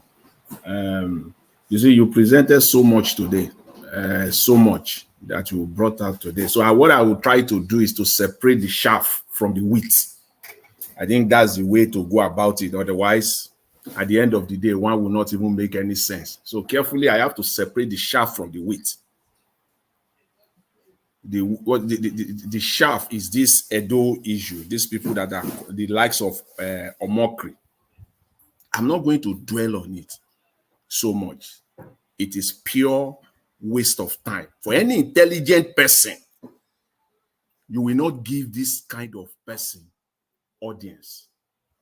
The pattern that he described, that is the killing, the crime that happened in Imo and the Anambra State, and Peter Obi not making a comment, and then now making a comment of what happened in Edo State. Peter Obi knows better. These are traps that they have set around him, and he's aware of it. If he comments on the event that is happening in the East, they will tag him as a sectional regional leader. If he still does not comment, the likes of Omokri will still tag him as a sectional regional leader. So which is which? So you know that is the game. You are aware of it. It's like a trap. So you know if Peter Obi comment, is a sectional leader. If he did not comment, he's still a sectional leader. So it is a waste of time to deal with somebody like you that you will run a mockery, running your mouth, a mouth that has no integrity of any kind. And it is just unfortunate that Nigerians also, most Nigerians, and I'm sorry to say this, and I say it with all sense of responsibility, most Nigerians just don't get it. They just don't get it. They are so gullible. So this story that is going around the internet, some group of people saying, trying to bring politics into it, trying to get Edo people, against the Igbo people. Can't you get it that it is politics? What is wrong with you? You don't even need to drag this any further. Can't you just get it? It's a waste of time. Okay, ask them. Those people that are touting all this rubbish, ask them, on whose side are they? Are they Peter Obi supporters or not? All of them. Let that be their. I'm a supporter of Mr. Peter Obi. I'm an Igbo man, and I'm obedient, and I support Mr. Peter Obi. Then let them start. Whether they will make that same comment. You don't try to figure that out. And as a matter of fact, there are even very few. There are very few trying to drag majority into their rubbish. So please just leave them. These are people, it's just a waste of time. Nigerians just are so gullible. So gullible. So that is why politicians can manipulate you. That is why they can manipulate you. And that brings me to the myth of today's presentation, as far as I'm concerned, the real meat of today's presentation, from my own perspective, is the comment made by the former governor of Cross River State, Donald Duke. What we have now are quack politicians. Quack politicians. That's what we have all over the space in Nigeria. Quack politicians are they, all of them. There is no quality. To how if it is not so, how will somebody like Okpeolo be coming out to say, well, who vetted him? How was he vetted in the first place? How? In the first place, how did he even, how on earth did he even become a senator in Nigeria? If not for the fact that Nigerians are gullible, and if not for the fact that all of us will refuse to do the needful, which is to focus on the legislature side of governance, because that is where our problem lies. That is the only place where we have hope. Once somebody becomes president, forget it. Those are the people you will screen, all of them without exception. I say it now. Anybody want to know? Anybody can come out and mention one senator for me here. I really want to argue it. I want to have the debate. Mention one quality senator for me and let's talk about it. Or one quality House of Rep member. None of them. No single one of them. They are all quacks. Why? Because they are not vetted. Nigerians are so gullible. When it is election time, that is where they make sure that they brings the quacks into the polity. They slot them in. They manipulatively, secretly, and they brought them into the system. They become senators. They become House of Rep. They become State House of Rep. Then the governors can manipulate them the way he likes. If Nigerians have vetted them intently, when you have quality people there, some states have 18 House of Assembly members. Some states have 20. Some states even have 14. If 10 of them, if just 10 of them are quality members, quality politicians, tell me how that governor will go scot-free for the entire 4 years, that he will not be brought to his knees each and every time. But because we don't have it, that is where our problem lies. That is what we can do electorally. That is where we need to spend money and resources. Because Nigerians are so gullible. If not so gullible, why will people fall flat for this rubbish that some people from the East, whoever they are, that they are touting around the Oba of Benin? It's rubbish. It doesn't make any sense. It's politically motivated, yes. And can't you get it? Don't you know that? So why waste your time on it? When they get the clear message that this is politics, they will enter house. As my fellow panelists, we always say here, they will enter house. But because they know that you fell flat for it, you are dancing in it, and then they will continue to expand it, and it's gaining ground. I heard today that the thing is going viral. It has gone viral. You gave it you made it happen. What do you want Mr. Peter Obi to do here? Talk about it, is a sectional leader. Don't talk about it, is still a sectional leader. You think we don't know that? Do you think that we don't know that? Please, it is on us Nigerians to be focused on how to solve our problems. And the starting point is to de-emphasize our attention on the presidency. We must do that. We must do, we must. It's a matter of must. We must do that. We must de-emphasize. And they know that too.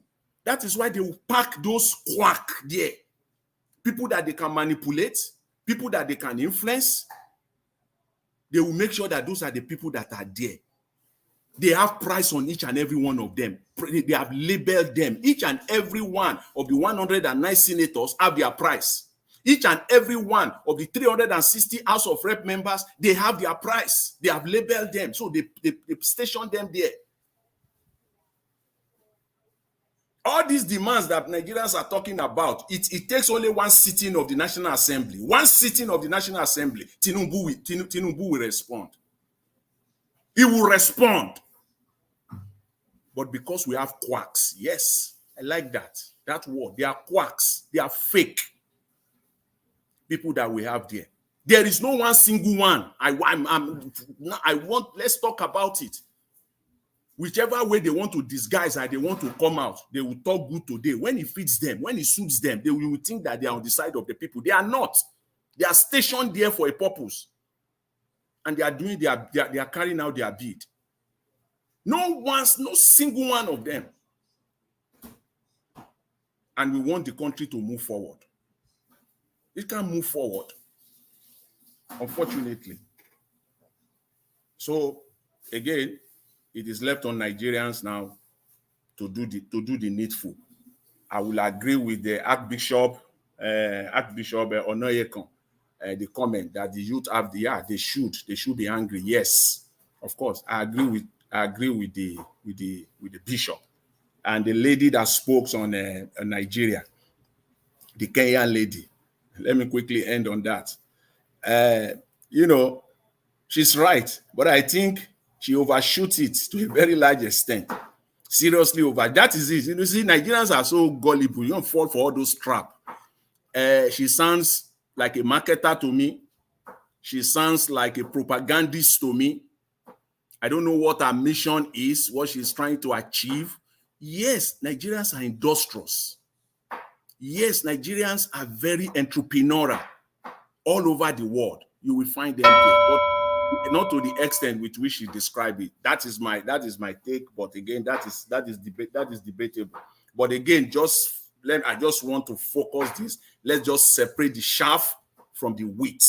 The real meat of today's matter is that our politicians are quacks. In Edo State, there is no reason. If not, somebody like Okpeolo will not be standing. He's a quack politician. It is left for Nigeria to do the needful. Okay. Thank you very much, Mr. Elvis. I greet everyone once again. Thank you. Be that same, Mr. Jonathan Vest this evening, not be small. Thank you, sir. Thanks for your submission. Okay, let's go to Augustine. Augustine, it's good to have you on the show. Good evening to you, sir. Let's talk to us. Thank you, Niger Watch. Good evening, everybody. All protocol duly observed. Today, you see, what we do here and sometimes, anyway, let me say, Jonathan, thank you for your delivery. I mean, you've made my task easy. There are things we shouldn't listen to, but not that we shouldn't listen, but you will listen and don't take it serious. Just ignore it. All this nonsense. Suddenly, Ndi Igbo are now on Twitter insulting above Benin. For what? The first thing, ask yourself, for what? What led to that? Some people are gullible. Gullible not because they just want to be wicked. Please, just set that aside. It's as simple. People should just set it aside. It's purely, even if it's for political, I mean, they are doing it, but it's a poor man's work. It's not gonna work at all. Maybe they feel that Edo State is the headquarters of obedience. And then if they just plant that discord, it will somehow work against maybe the candidate they wanted to work against. We don't have time for that. Just gather into it and be insulting about for what? The first thing that we come to is for what reason? Just to insult of. Anyway, well, in Nigeria, anything can sell because of our level of, enlightenment. The way how the degree of illiteracy is so bad, so low or so high. So anybody can concoct lies and come and spew it out just to see if it will sell or if it will fly. Such kite won't fly. Please, people should just set it aside. I don't even give it a die. So somebody alerted me to it this morning as I was trying to set out for church. I saw my WhatsApp. He said, have you really listened to this? What they say, they were insulting above Benin. Hey! I said, no, wow. Very cheap. Please, people should not think twice about it. I wish this is a case of we just descend on Edo State tomorrow. Benin, and then walk around and see what people will say.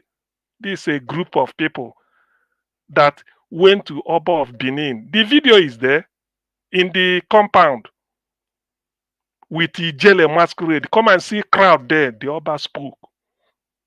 He said for Igbo man to leave all that he's doing for one day, declare that they want to come and be with the Oba.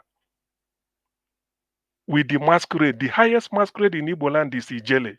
It comes out once in a blue moon. That was what they used. It came there. What I'm saying, people can phone in and tell me I'm lying or maybe I'm correct. The first time the thing crossed the Niger was to go and bury Adeniro Ogunsoya. For those that are Yoruba and making noise, one day I will just say it here. To go and bury Adeniro Ogunsoya, the best friend Zeke ever had. When they got to Ikorodu, they told the Ikorodu people, we don't need anything from, just show us where to be. Within a twinkle of an eye, the thing became a carnival. Till today, the Yorubas are talking about it. Nonsense. That was the type of thing they went to the Oba to tell the Oba, you will be our patron as long as the Edo State is concerned. And the Oba agreed. Now they are saying they were insulted Oba. Oh God. Well, it's people who don't know history. Then, as for Reno Omokri, then, you know, Reno said he's giving $10,000 for anybody that will say, if show one school, Peter Obi built. I don't know why Peter. It was Peter Obi that opened the orphanage Reno built in Edo State, I think in Benin. It was Peter Obi that opened the orphanage of all the politicians. Then Peter Obi wasn't even anything.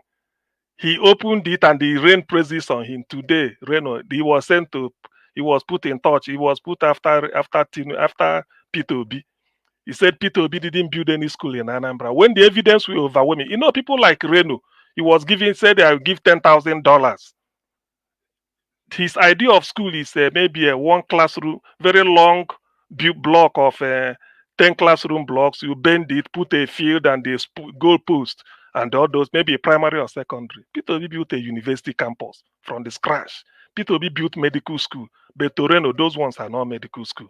So please, people should not take Reno seriously. Look at the long tweet or whatever he wrote. They killed seven traditional rulers. Of which place? Divisive here is from Imo State. It's a question of we put for which place. Traditional ruler rules a place. Which place? When the Fulani buy the two traditional rulers from Ekiti and the one next to is Ikwara, Yoruba speaking area, it was the names were mentioned. People knew. So which traditional ruler were acquired? Peter Obi did this, Peter Obi did that. And so what pains me is that some people who live in the Western world will even be giving credence to this. It's a shame, really. To be honest, a very terrible shame. When I hear this type of thing, I know that Nigeria has a long way to go. Now, please let me reply to this. Ndi Igbo are not dragging anybody to be part of them. The Eka area of the Igbo speaking area of Delta State, there are 9 local governments. Ukwane, you know, Anocha North, Anocha South, Oshimili North, Oshimili South, Eka North, Eka South, and then after Ukwane, I think the other one is there are two others. The Igbo speaking, they have a senator called Senator Ned Nwoko. Ned Nwoko has submitted a bill. It has gone through the first reading. I think the second reading will be soon. I will put out a phone number in the private chat. That is Ned Nwoko's the phone number for me to contact either his parliamentary secretary. Ned Nwoko, nobody is begging him. He's telling his people that they are Igbo, that they are moving back to the southeast. For those that will come here and spread rumor, nobody is dragging anybody. We are not asking no, it is Ned Nwoko is not from the southeast. He took it upon himself. He is the senator now, representing Delta North. He is the person dragging them. He said, look, this night I want Anioma to be created, and the Anioma should be the 6th state of southeast. That's what he's working for. It has passed the first reading. Before it gets to second reading, those that are still should go and educate themselves. That's one. Secondly, there's a man called Rotimi Amechi. Rotimi Amechi was former governor of Rivers State and Minister for Transportation in the last administration. Rotimi Amechi is from Ikwere local government. Rotimi Amechi said he is Ikwere, he is Igbo.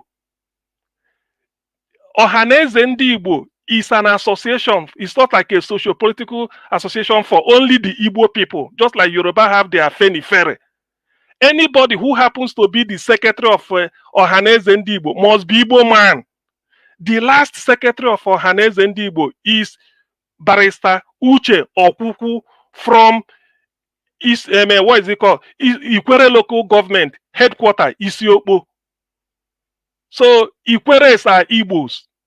It's as simple as that. It has been, it is feel. So nobody's dragging. Forget about all these social media. Some illiterate will come here and be portraying nonsense. They are nobody's dragging anybody. The next Iwanyanwu died. He was the President General of Ohaneze Ndi Igbo. The next who will succeed Iwanyanwu after the burial and mourning, they give some period to mourn him. I think that will be next year. The man should come from River State. It won't be Ijo. We know Ijo area of River. It won't be Ogoni. We know Ogoni area of Rivers. It will be the Igbo speaking area of River State. They are part of us. So if you want to tell me that somebody who will lead an association like that the person is being dragged, that person must be a compound fool. It's as simple as that. So that's why some of us is that we don't know. The day you hear that somebody like CM is the secretary of Afenifere, what you should ask yourself is that is Anambra part of Yoruba land? That is the sin. Anybody who becomes the Secretary General of Afenifere must be a Yoruba man. You don't need to ask whether he's from. If he tells you he's from Borno State, you know Borno is part of Yoruba. It's as simple as that. So we should sometimes reason. That's why when we come here to say Niger Watch, we come here to educate people and to put things in perspective, not for people to run away with one type of idiocy. You will think that they can reason. Nobody is dragging it. Nobody. Ned Nwoko is the senator for Delta North. He is the person championing it. He is telling his people, and they are following him. He's been holding town hall meetings. I watched the video. He said, we are Igbos. What we are doing is, because Southeast should be 6 states, we want to create an Anioma state. We move out of Anioma as Delta North, 9 local governments, become an Anioma state, and then the deal is to be part of Southeast. He is the person doing it. Nobody bribe him. They know their route. It's as simple. They know their route. Not like this idea of somebody. They are dragging people into. Nobody is dragging. We are not dragging anybody. We are not dragging. We know our route. We are not dragging. So people should not come here and then come and spew nonsense in the hope that they are talking or they are using their time. Nobody's dragging. What I'm giving you is an example. The next Ohaneze president will come from River State. Igbo speaking rivers. That is the whole candidate. If there are 2 or 3, they will be screened. Whoever passes the intelligence screening based on security, then the person will be chosen to lead Ohaneze for at least, I think it's not 2 or 3 years. Then he rotates again. There was a time the man from Ogwashu who called Rafu Wechwe was the president of Ohaneze Ndi Igbo. So are you telling me Ogwashu is not Igbo? Are you telling me Nyanwodo from Enugu State has done his bit? The person Iwanyanwo from Imo has done his own. Ebonyi has done. So what are people so much obsessed with this, Igbo that? All they are trying to do, go and read the history of the First Republic. They are now trying to sort of that is what led to the pogrom, where they slaughtered more than 5,000 Igbo in the north in one day. More than 5,000. I mean, what if 50? I've been saying 5. It's documented. There's a book called In Biafra, Africa Died. And there's a book called British Shame on Biafra. People should go and read all these things. And not to come and that's what they want to recreate. But people are wiser now. Those that did it, where are they today? Those that did it, Ikweres that seized the Igbo property, that is what all this type of Oluomo area, maybe what Tinubu is trying to plant in Lagos. Because it's not, Tinubu doesn't represent the Omoluabi principle of the Yorubas. It doesn't. I can say that. Payo Adebanjo is there. We know people that Olufalaye is there. So please, people should not come here and then start to slight in the Igbo. Please, let me end on this. Madam Patricia, with all due respect, if you're talking next, can you tell us the ethnic group you are from? So that I will address this, your this your gigantic, monstrous insult of Ndibo has antecedent of being insultive. Antecedent of being insultive. You will listen to yourself, please. Just tell us the ethnic group you are from, your tribe. I am She's Igbo. So Bini. that She's Bini. She's okay. Bini ethnic. Oh, she's Bini. Ndibo are not like that, please. If there is anything, Bini are the first friend of Ndibo, and I will prove it in the next round. Bini are the first friend Ndibo has in Nigeria. I will tell you why. Thank you. I would like to know that history later on. To be honest, we are all here to learn. Yeah. So, Can Mother I say Patricia, you something? want to say something? Yes, I want to tell Mr. CM that everything he has said is all lies. It's all lies. Because why? Ikwere is not evil. That they accommodated you people. You listen. You people should know that we know. Are you hearing me? That they accommodated you people to come to Ikwere to settle down. And then you settled for decades of years now. And automatically you want to claim it. It's the same thing that you were trying to do in Lagos. That they tell you that you started saying Lagos was no man's land. If they allowed you to continue like that, before they know, they will tell you, start telling them Lagos belongs to the Igbos. That's what you've been doing. So people know all these tricks. Don't come here to spill lies. You are the one spilling lies, not me. Okay, we'll continue with that later. I believe Mr. CM would like to respond to that later on, but let me quickly give others time to speak now. Oga Chris, thank you, sir, for your time with us. Good evening to you. Please talk to us. Mr. Njao, good evening and happy Sunday to you. Thank you, sir. Yeah, personally, I think I'm in tatters listening to some of the submissions from panel. Yeah.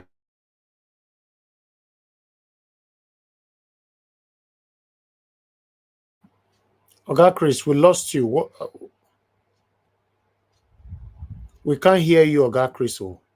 Yeah, once again, good evening.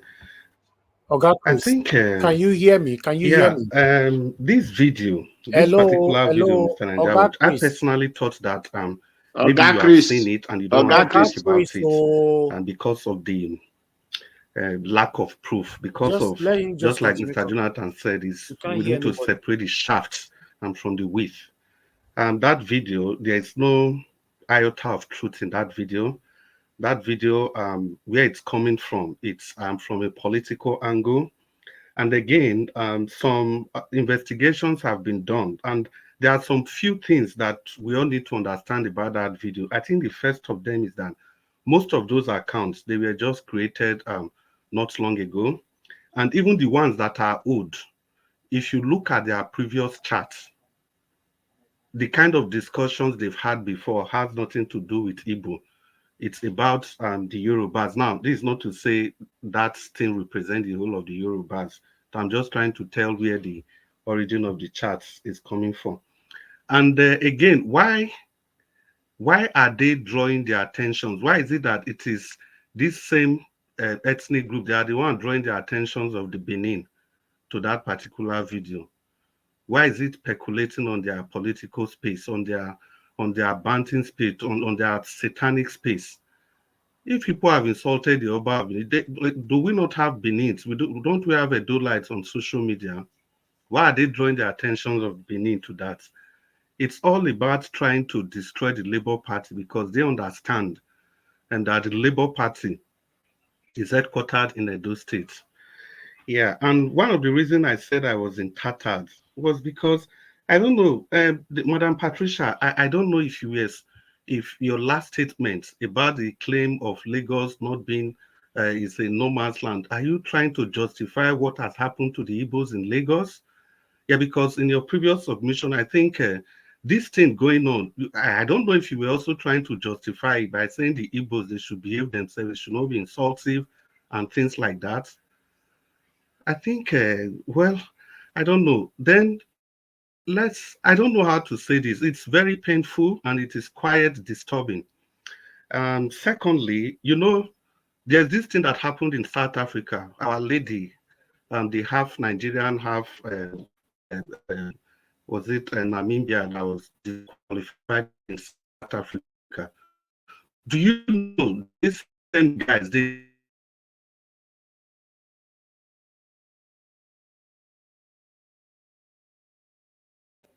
because these Igbos, they are troublemakers all over Nigeria.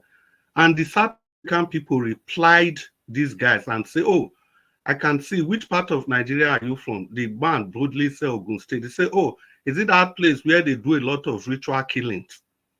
And the man started arguing. Then he started sending videos and newspaper reports of killings and of buying of ritual buying, kidnapping, everything.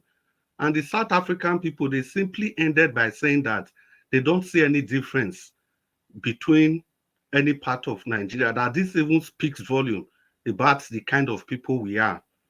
That somebody is talking about your people, you separated yourself and you threw the other set of people under the bus. Do you want to actually blame the Igbos for that? Well, for me, I think when we make some of these statements, we really need to be retrospect, because the facts are there. They ought to be separated from the shafts. We must face things the way they are and say it. I think the onslaught on the Igbos is just too much. And I'm beginning to think that a lot of people clandestinely, they support this thing, but they just come only online to come and be saying another thing just to be politically correct. You know, this is Nigeria. It belongs to everybody. We have seen, even if a group of people, let's even assume those things they said, let's even assume it was true. Can't we see that that's a group of people that wouldn't represent the entire Igbo race? Can't we see that? And yet we are trying to admonish them to behave properly. It's just the same thing that was said to Diallo when he was shot 99 times.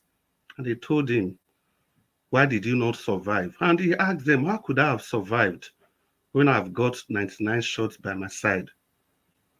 I don't know, this thing is becoming scary and it's taking a different dimension. And again, I'm also forced to talk about the tithes and offering. I'm also surprised that it was alleged that the people are not forced to pay tithes. I'm sorry, they are forced to. There's a video of the foremost man of God who said, if you don't pay tithes, tell them they will go to hell or they will not make heaven. That is force. And also there's people, they also force them in another way. They cajole them. They brainwash them by telling them that if they don't pay tithes, they will not receive the blessings of God. Is that not worse than putting guns in people's head? So I don't see why we shouldn't exonerate these fake men of God and blame the people that the people they ought to have known better. When you worship in a congregation and your pastor use the Bible to deceive the people that they should pretend over, it must be said like that. We shouldn't leave the pastor and be blaming the people. They are listening to their shepherd. And it's what their shepherd told them. That's what they do. Like I repeat, one of the foremost men of God, the video is still awash in the internet. The pastor's conference, he told his pastors to go and tell the congregations, tell them they don't pay their tithes, they will not make heaven. Is that not worse than putting a gun on somebody's head? So in that case, are you still going to blame the people that were forced, that were cajoled, that were deceived to go and pay their tithe? Otherwise, they will not go to heaven.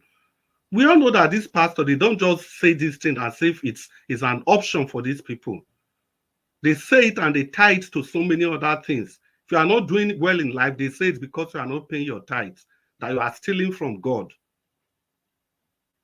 I think we need to say this the way they are, but in all, we really need to define what we want as a nation. And I think, Mr. Ndubuisi, you spoke really well. I don't know if it was you, because I know you don't always believe in this Biafra thing, but for once, we're able to say the way it is, despite your givings about this Biafra thing. And as for me, I don't have anything, whether Biafra or whatever. I just believe in fairness, equity, and justice. Look at Peter Obi. They've bought him in a cash 99 situation. Like Mr. Jonathan was explaining earlier. Anything he does now is going to be problem. The same thing with the Igbos. If Peter Obi talk, it will be problem. If he doesn't talk, it will be problem. If he supports any person now, it will be problem. The man go do borehole for note. What did they turn it to? They turn it to another thing. The man is not talking on national politics. It's a problem. If you talk about his own people, it's problem. If you don't talk about his people, it's problem. It's a cash 99 situation. And that's exactly where they've bought the Igbos to. If they don't partake in protest, it's problem. If they partake, it's problem. And we justify the things that happens to them. What about the rest of Nigeria? The things happening to the rest of us in Nigeria, what have we done? Like the 20 medical students that were just kidnapped on their way to Jos from Maiduguri. What did they do? Were they rude? Were they not accommodative of their kidnappers? I think in all this, we might have our personal misgivings. But for me, as long as this is Nigeria Watch, I belong to this panel. Because I have friends listening to me. The highest they will tell me, you just did that panel and this person, they talk like this. Or this one, they talk like this. That is why if I'm here, whatever I know, I know something about, I say it. Because 10 years not talking, it's also to whatever news that is being perpetuated here. So, like I said, we just need to be more circumspect in our submission. Thank you, Mr. Nanjawat, and good evening. Hope I'm able to talk in the second one. Thank you. All right. Oga Chris, thank you very much, sir. I appreciate you. Okay, let me take this call quickly before I'll come back to the next person on the panel, which I guess is Mr. Odua. Guys, help us to press on the like button. Help us to share. Let our voices go far. Thank you. Hello, sir. Can you hear me? Hello. Hello. Hello, sir. Good evening to you, sir. Please talk to us. Oh, Mr. Nigerian. Thank you, sir. You live forever, my brother. God bless you. Thank you, sir. For taking this call. I would have cried if you didn't pick my call today. Yeah, I want to greet you first and foremost, and also congratulate you again for receiving your award. Thank you, sir. That is number one. Two, I greet Mommy Diaspora. I greet all members of the panel. And I just have, like usual, two things I want to talk about. First is one on Obasanjo and the issue of the, critics that have been following him. President Obasanjo is realizing his mistakes, and when he's coming out like this, people should please bear with him and support him to support the youth to achieve the purpose. He is a very important figure in whatever will happen in Nigeria. And from what he's doing, I don't see him going back if the youth come out en masse. That is that. Then two, Niger Watch. Omokri is not trying to do anything but trying to just, discourage you. I want to use that. I want to start from that point. Omokri knows fully well Igbos and the Edo people, most especially the Beninese. I, for one, I know my relationship with Benin. I know the people I have in Benin. There are too many. We don't play with the Beninese. The Beninese don't play with us. But it's a shame that somebody like Omokri is still being used by this government fighting P2B. Which one is P2B's this thing with all these things? Let me tell you something. What they want to do is to do what? They know that your voice is very strong all over the nation. Everything that is going on, you are presenting it, and the people are hearing it. What do they want to do? They want to discourage you, first and foremost. Two, they know that the obedience started from Edo. And what will they do? Anybody that touched the upper of Benin has touched the Edo people. And where else can they go to say yes? Igbos are insulting the Oba. Let them bring out what they insulted the Oba on and why they will insult the Oba when the Oba have not said anything to offend any Igbo man. Mr. Nagawatch, I won't go far, but I want to give you another name today. The other day, somebody called you, I think I said, Obatobie. One. Yeah. Today, I am giving you another one. And what is it? Onu Nekuroha, one of Nigeria.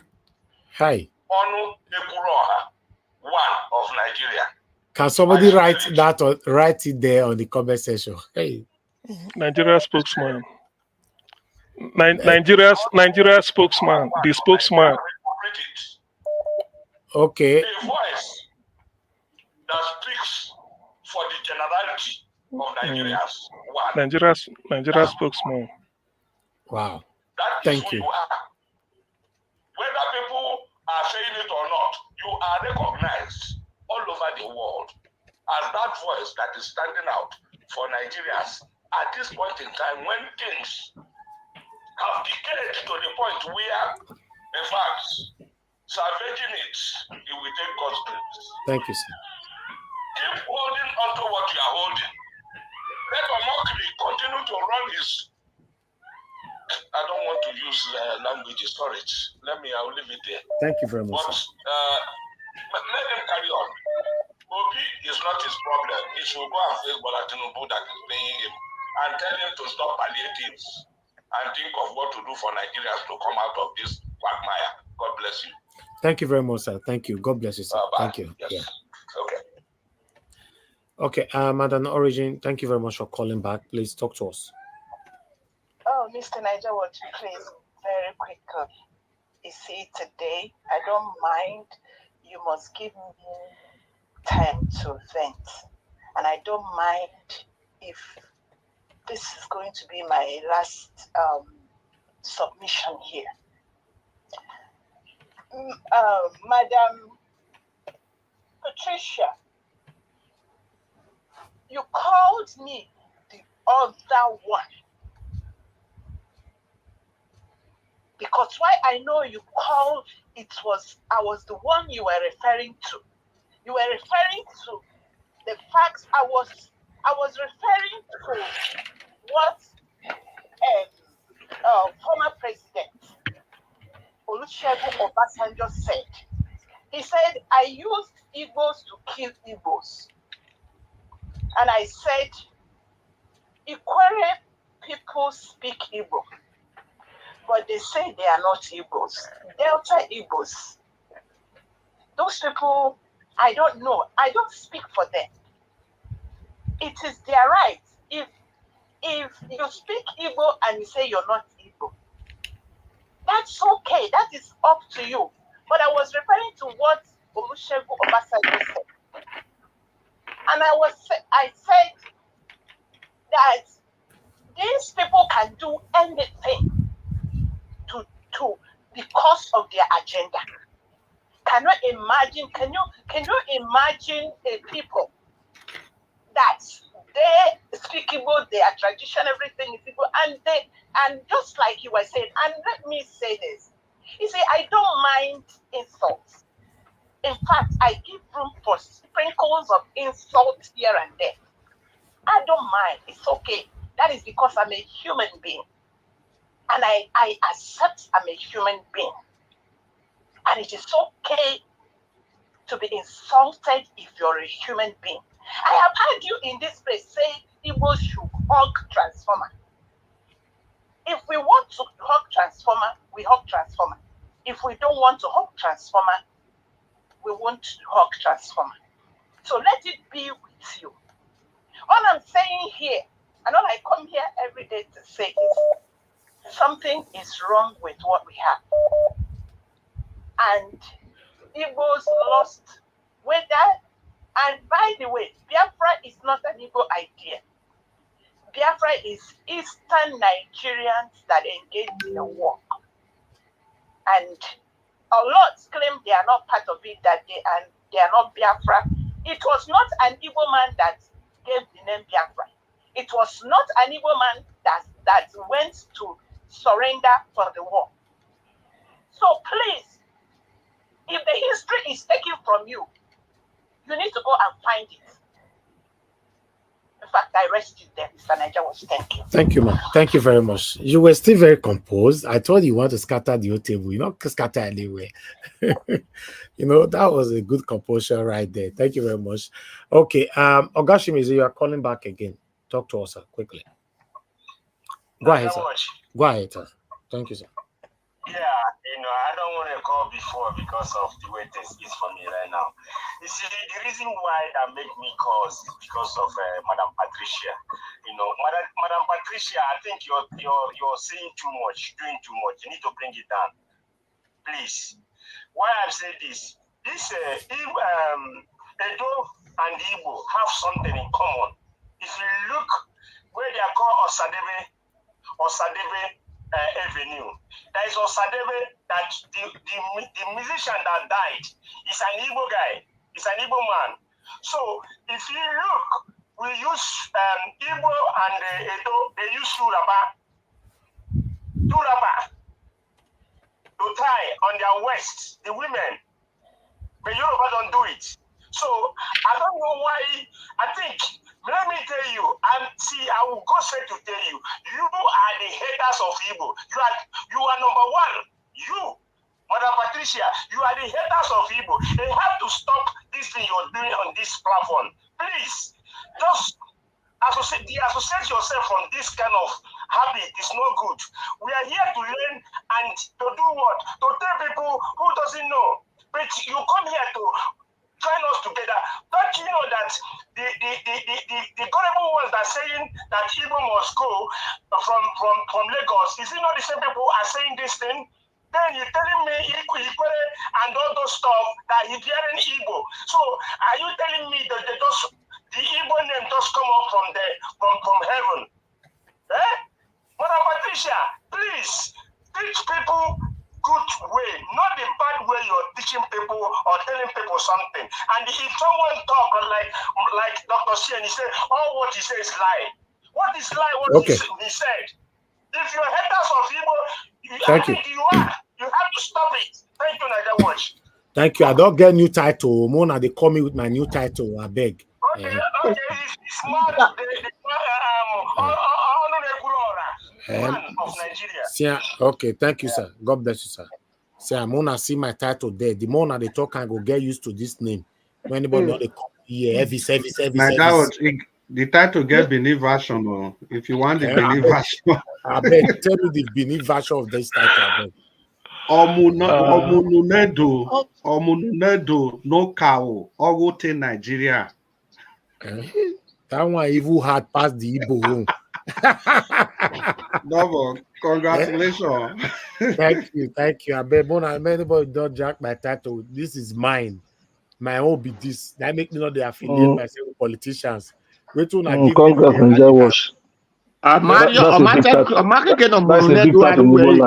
No, that was Matthew or Mununedo or Mununigbo. Or where Omunu Nigeria.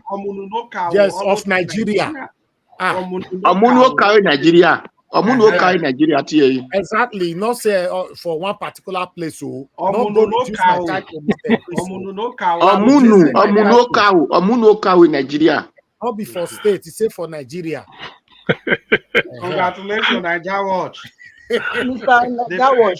Mr. Elvis. Yes, ma'am. Because they call my name. Make I talk or make I quiet. Mama, okay, second round. You can respond. Okay, second round. You can respond to that one. Let me come to Mr. Oduwa. Mr. Oduwa. No, before that, Mr. Oduwa, please allow me to quickly come in between this Ikwere, Igbo, Edo, and all what is currently going on. Let's listen to this particular video here. Maybe we can understand more from this whole thing. We want to talk about IGBOS. South want to talk about IGBOS. We call them Isoma. Meaning of Isoma is visitors. Igbos are visitors. They are visitors in our state here. You understand? We call them Isoma. People welcome. Well, I think Their fears is that Ikwere will take over the Igbo lands. I think that's their fears. A language which Ikwere people speaks, because I heard someone from your video said that Ikwere people is turning Igbo's language upside down. I want to know. I am still asking you this question. This name, this language that we are speaking, is it who gave Ikwere the language? God. Okay. Who creates Ikwere people? God. Who creates Igbo? You migrated from Igbo. No, we didn't migrate from Igbo. None of them can tell the history completely. And I will reserve the history for Ikwere people alone this time. The other time I told them that Ikwere migrated from ancient Benin. And not just Ikwere, Omok, Ahoda. We came from the same place. Are you hearing me?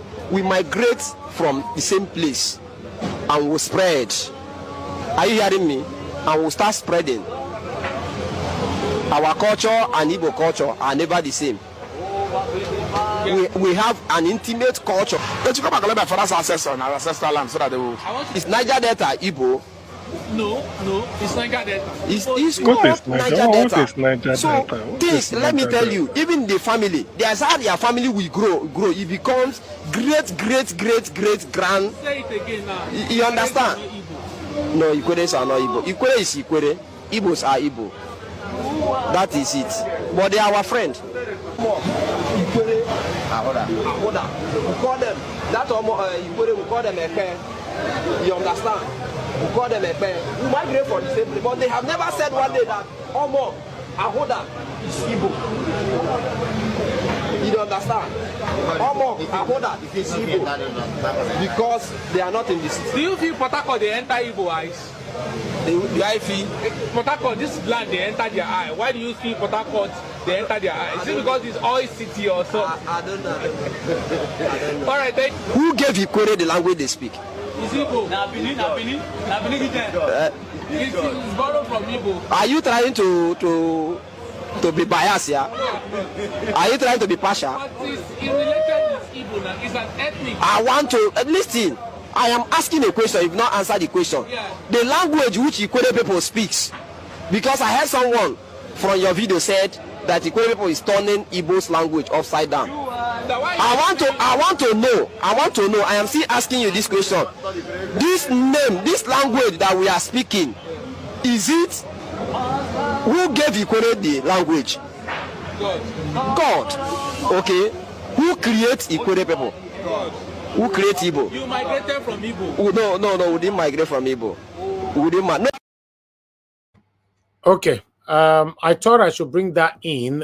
Maybe it might help, or you might agree or disagree with them. They're just a normal people like you and I, But anyway, thank you very much, Mr. Odo. I'm supposed to call you, but I'm going to put you on pause for now because Mr. Olumide is joining us from work. I wanted to speak, then I'll come to you, Mr. Odua. But before that, let me take this call quickly. Madam Osa, you are calling by. You only have 30 seconds. Just say what you want to say. 30 seconds. The last caller that was having a go at Madam Patricia, I think he need to pack it in because he has not actually fully understand what has went on for the past 1 week. Because at the end of the day, if someone, hello? Go ahead, madam. Go ahead. Okay. If like, you and I are speaking English, but we are descendant of Edo. If I say I'm not an English person, but I can speak English, you need to accept that. Does that make sense? My first name, Osayi, but I have a middle name that is English. Does that make me an English person? People need to respect each other. People need to respect their boundaries. If someone tell you they are not an Igbo, you need to accept that. They know their root. They know where they came from. It's a common ground. Okay. She said, do not force me. People need to have respect. That's the reason why we are where we are in Nigeria. You do not force anyone to belong to anywhere. If they know their history, respect that. Thank you. Thank you, ma'am. Thank you very much. All right. Thank you very much for calling in. Your name and where you're calling us from. You have noise on your end. I'll cut it too.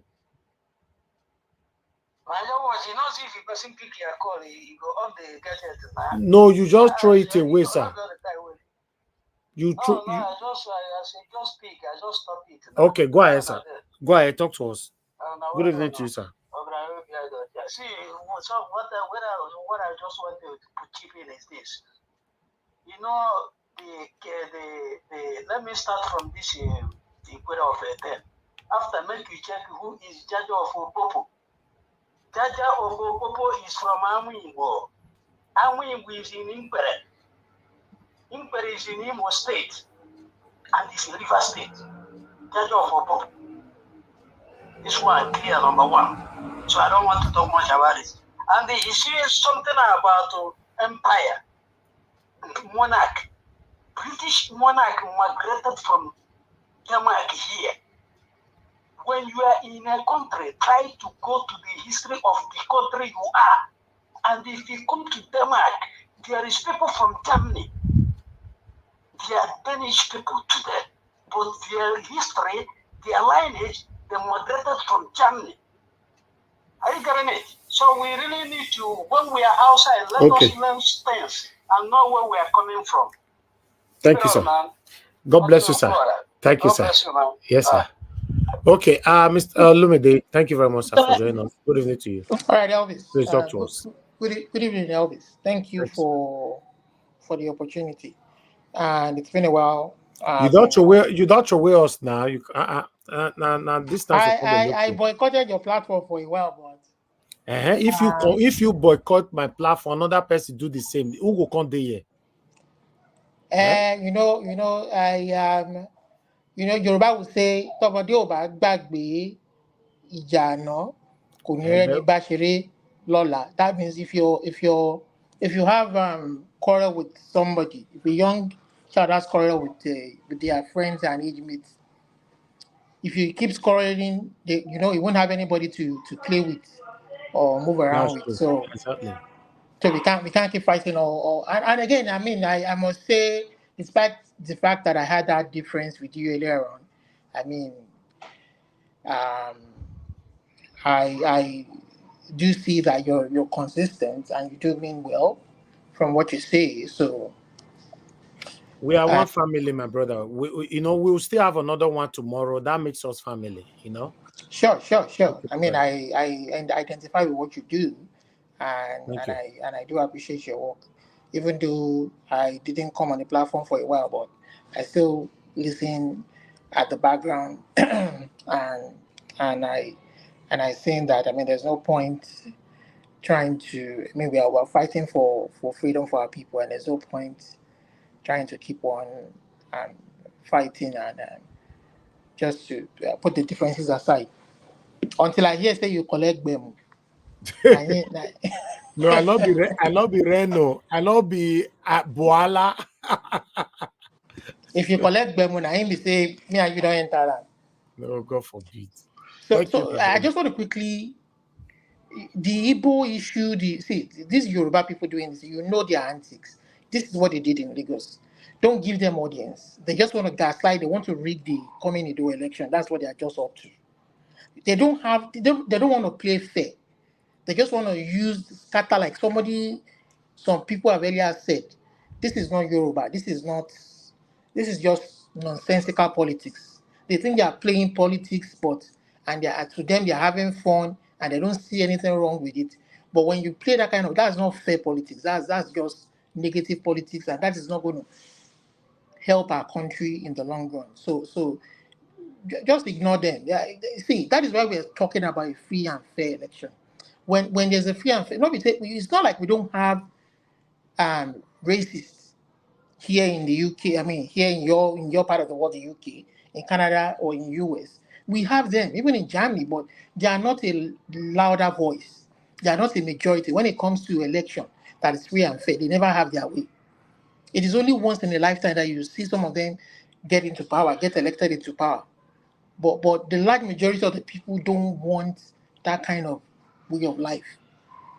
How much more in a country where we are all blacks? In people on their own land, they are not even visitors. It's their land. It's just crazy, and we shouldn't be entertaining such. But more importantly, the reason why I called in on the platform, not really to talk about the issue of the day, But what you guys, I wanted to talk yesterday, but I missed coming by the time you guys ended. The issue of these people, these medical doctors that were kidnapped from Benue. I know some of them, Tinubu's minions are listening. Tinubu's people. See, they have said that we are criticizing their country, we are giving them a bad name. You understand? Only a few papers, not even the nation, the president's own newspaper is not even carrying it, which is deliberate. Only a few papers are carrying the continuing kidnap of these medical doctors that were kidnapped. I think they were on their way from Benue to Abuja or whatever, or is it vice versa? If they know they have law enforcement agents, they have specially trained forces, well equipped, go and free those people without paying ransom. Tinubu, send your special forces, your police. You are in charge of the federal police. It is the state governors, even though they are called chief security officer, they don't have control of the police. I'm throwing a challenge to you now, Tinubu. If your minions are listening, Minister for Police Affairs, Minister for Defense, all of you, go and free those people. And let us see it in the paper the next day or the next couple of days that you are working. Otherwise, that country is just a mess. That is my own. That's why I came on. That's why I came. I just want to throw that challenge to Tinubu's government. You don't want negative publicity for your country. You don't want bad publicity for your government. Go and free those people. Now, I don't say you work. Maybe they don't pay ransom. If you know you are working, go and free. Send your special forces. Make them go free those. Make every paper carry out in the next couple of days. Where your special forces where they harass protesters, keep innocent protesters. Now go and free those medical doctors. Otherwise, that country is finished. What more evidence do you need? That country is finished. That's my contribution, Elvis. Thank you very much, Mr. Olumide. Thanks for coming in to put your voice to this today. Thank you. I'm very happy to hear your voice. Thank you very much. My people, appreciate you all right there. Let's hear from Mr. Odowa. Mr. Odowa, please talk to us, sir. Good evening, Mr. IGBOS. Good evening, everyone in the panel, all the commenters, all the listeners, and all the viewers. I thank you, everybody who have spoken and who will still speak after me. Well, this talk will take me out of this topic today. But I thank Moyele Sowore, who is telling Nigerians to wake up, who is telling the Nigeria students, because that was what I was even discussing today. I said student was what people used to protest in Nigeria then. But now, even to the secondary school student, they bring them out in protest. But now the students don't even know what they call a better life for themselves. Not to talk, the university were not to talk of able to put the younger students in the right perspective. So that is why, because it is Nigeria to learn from others. That is why I always say, when people say China something is fake, I said today China is the best. Why can't we do that the same fake and now later have best like the Chinas? So that is, I love Sowore, I love his courage, and that is why I said I love people with view and practical agenda that can change the life of people. Where the talk of these IGBOS and the Edos, because for me, I don't like what I hate. Let me be sincere. Let people not say it is Yoruba, it is this, it is that. And I'm not saying this as a majority of Igbo or the minority of Igbo.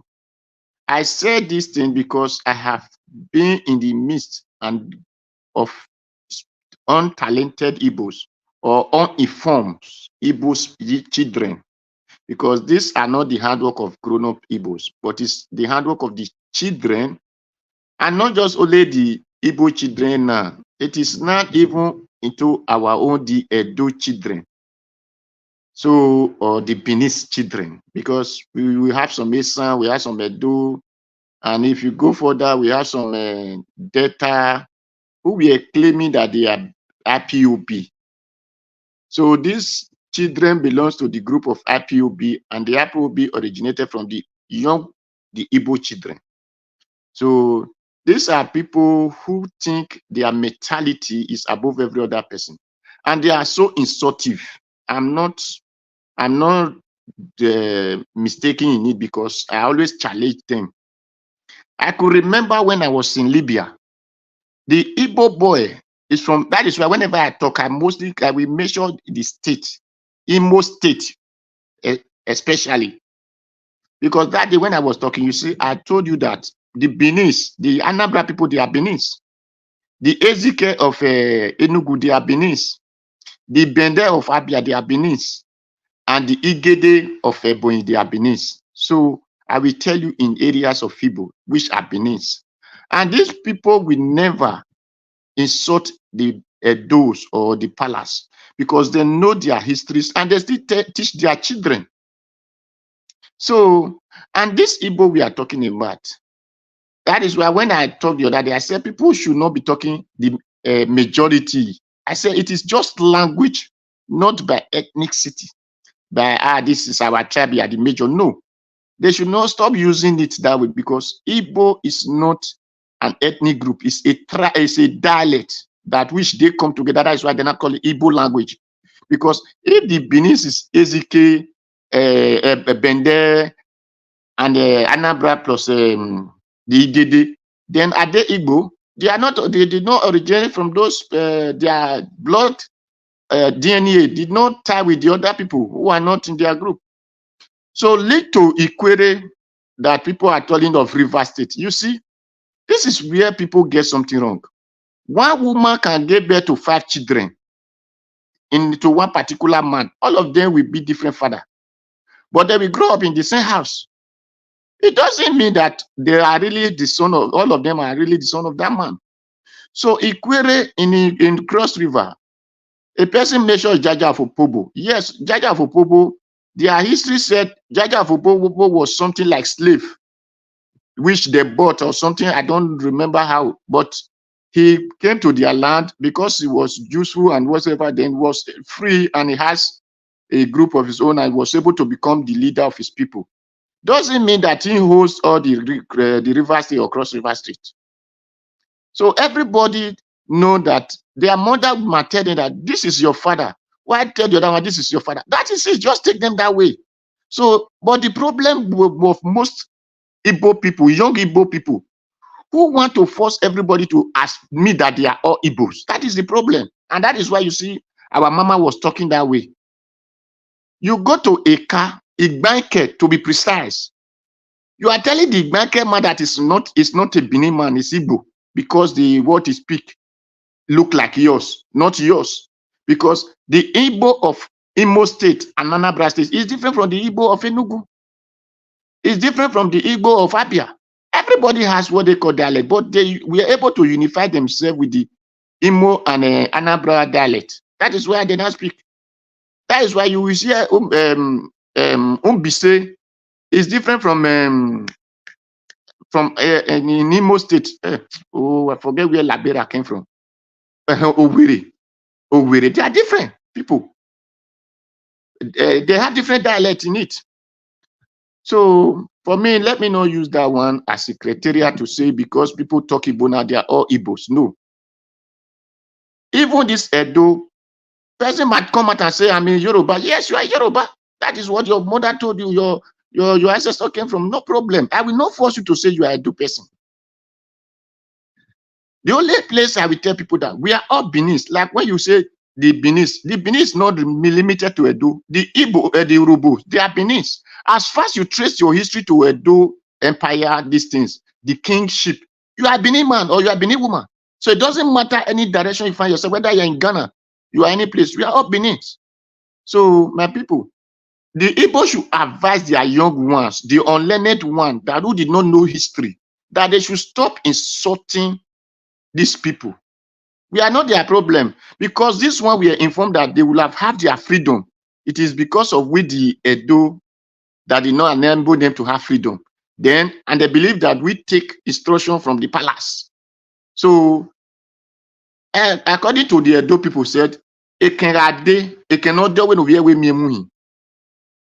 If they cannot do, we are with me. So, if not these things that we did no longer know ourselves.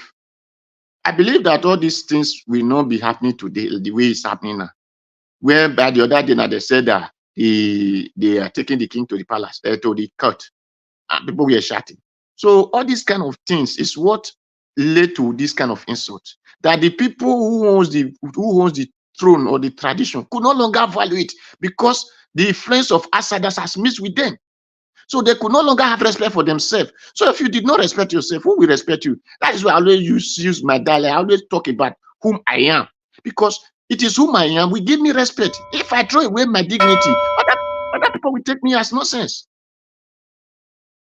So the Igbo should go and advise their children to stop insulting us because we are not being the one bringing all these things to insult them. So that is it. Thank you, Mr. Nigerian. All right. Ogadowa, thank you, sir, for your submission. Love God is my strength. Thank you very much, man, for this super chat. God bless you. Thanks for your support always to this platform. I'm grateful. Okay, I would like to quickly move on to the next person because I know many of you that have already spoken. You can't wait to talk again. But I think we have a little. Okay, everybody have given their submission. Wonderful. Everybody don't talk. Mr. Dua was the last person, which is wonderful. So let's go for our final submission now. So those of you that wanted to say something earlier on, this is the opportunity for you to speak. Use your minutes to say whatever you want to say. It's only 4 minutes. Utilize it properly. Thank you very much, my people. Press on the like button. Madam Patricia, we're back to you for your final submission. 4 minutes, please. Thank you. Okay. Thank you again, Mr. Elvis. Yes, I still stay on what I was saying. There's a comment here that I want to draw your attention to. Such comments are the things that we are saying, that I am saying, that I will not tolerate from anybody. Somebody here said 89% people living in Benin are from Igbo land. 89%. What does that say? Is that not an arrogant statement to make? It is. It's absolutely arrogant statement. It's rubbish. Rubbish statement. So just imagine that provoking. I've always kicked against that rubbish. I wish I saw the person should be warned that next time you comment that rubbish, they will be banned on earth and in heaven. Because we don't need those kind of rubbish here. So when people react, then they get overwhelmed that they are being marginalized. How? Excuse me. I am still saying it again. If they want me to change my attitude, they have to change their attitude because I'm not the one trying to impose myself on them yet. I'm not. So if you stay your lane, I stay my lane. That's what I'm saying. And the woman that called before Madam Origin, you mentioned the query, but I wasn't actually referring to you because I was referring to the man that called. I even said the man that called. There was a man that called, and he actually said that the query are Igbos. And I challenged that. I say no, they are not. And we can find. There are many history books. It's what people want to say. That's what you will say. I know. As they go to school, all those ones are bubu where they take do. So we know this history of waiting happen, waiting transpire, where Benin Kingdom can't be waiting will be. We know. So we are not fools. We are not fools at all. Even if they think we don't know, we know. Okay, so Sowore na my guy. I believe if not Sowore na come out, anytime he come out, I'm sure that this time Nigerians go definitely want to go with him. And if he comes out, I'm going to give him 100% of my support because he's a leader. A leader is one that says, you know what? If he wants me having to lay my life down for the good of others, I will do it. That's how somebody that is ready to lead that country, that's the attitude they have to have. Not somebody that wants to fight and run away.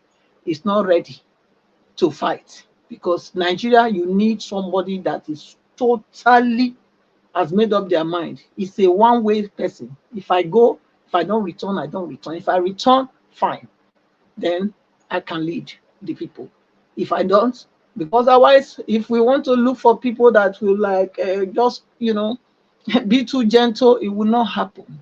That country, you know how stubborn they are. You can see it in the governance. You can see the way they are. So the person that will take that place has to be a tough person, somebody that is ready to lay down their life to make sure that things change. Otherwise, we are going nowhere. That's what I can say. So I'm not apologetic of what I've said. So, like I said, if they change their behavior, their arrogance in their speaking and the way they talk to other people, talk to us, me too, I will change my own. Until then, I will remain like this. Thank you, and good night, everybody. All right, thank you. Thank you very much, Madam Patricia. Thank you for your final submission and your time with us. On this platform, I want people to understand that anybody is allowed to agree or disagree with you. As long as the person did not insult you, please learn to manage people. To be honest, Madam Origin called in just now. I have so much respect for that woman. You can see that she was very, very angry, but I don't know how she managed to compose herself from beginning to the end. Even me myself that is talking here, I wish I can learn from her. For me, if I dey angry, to just scatter everywhere.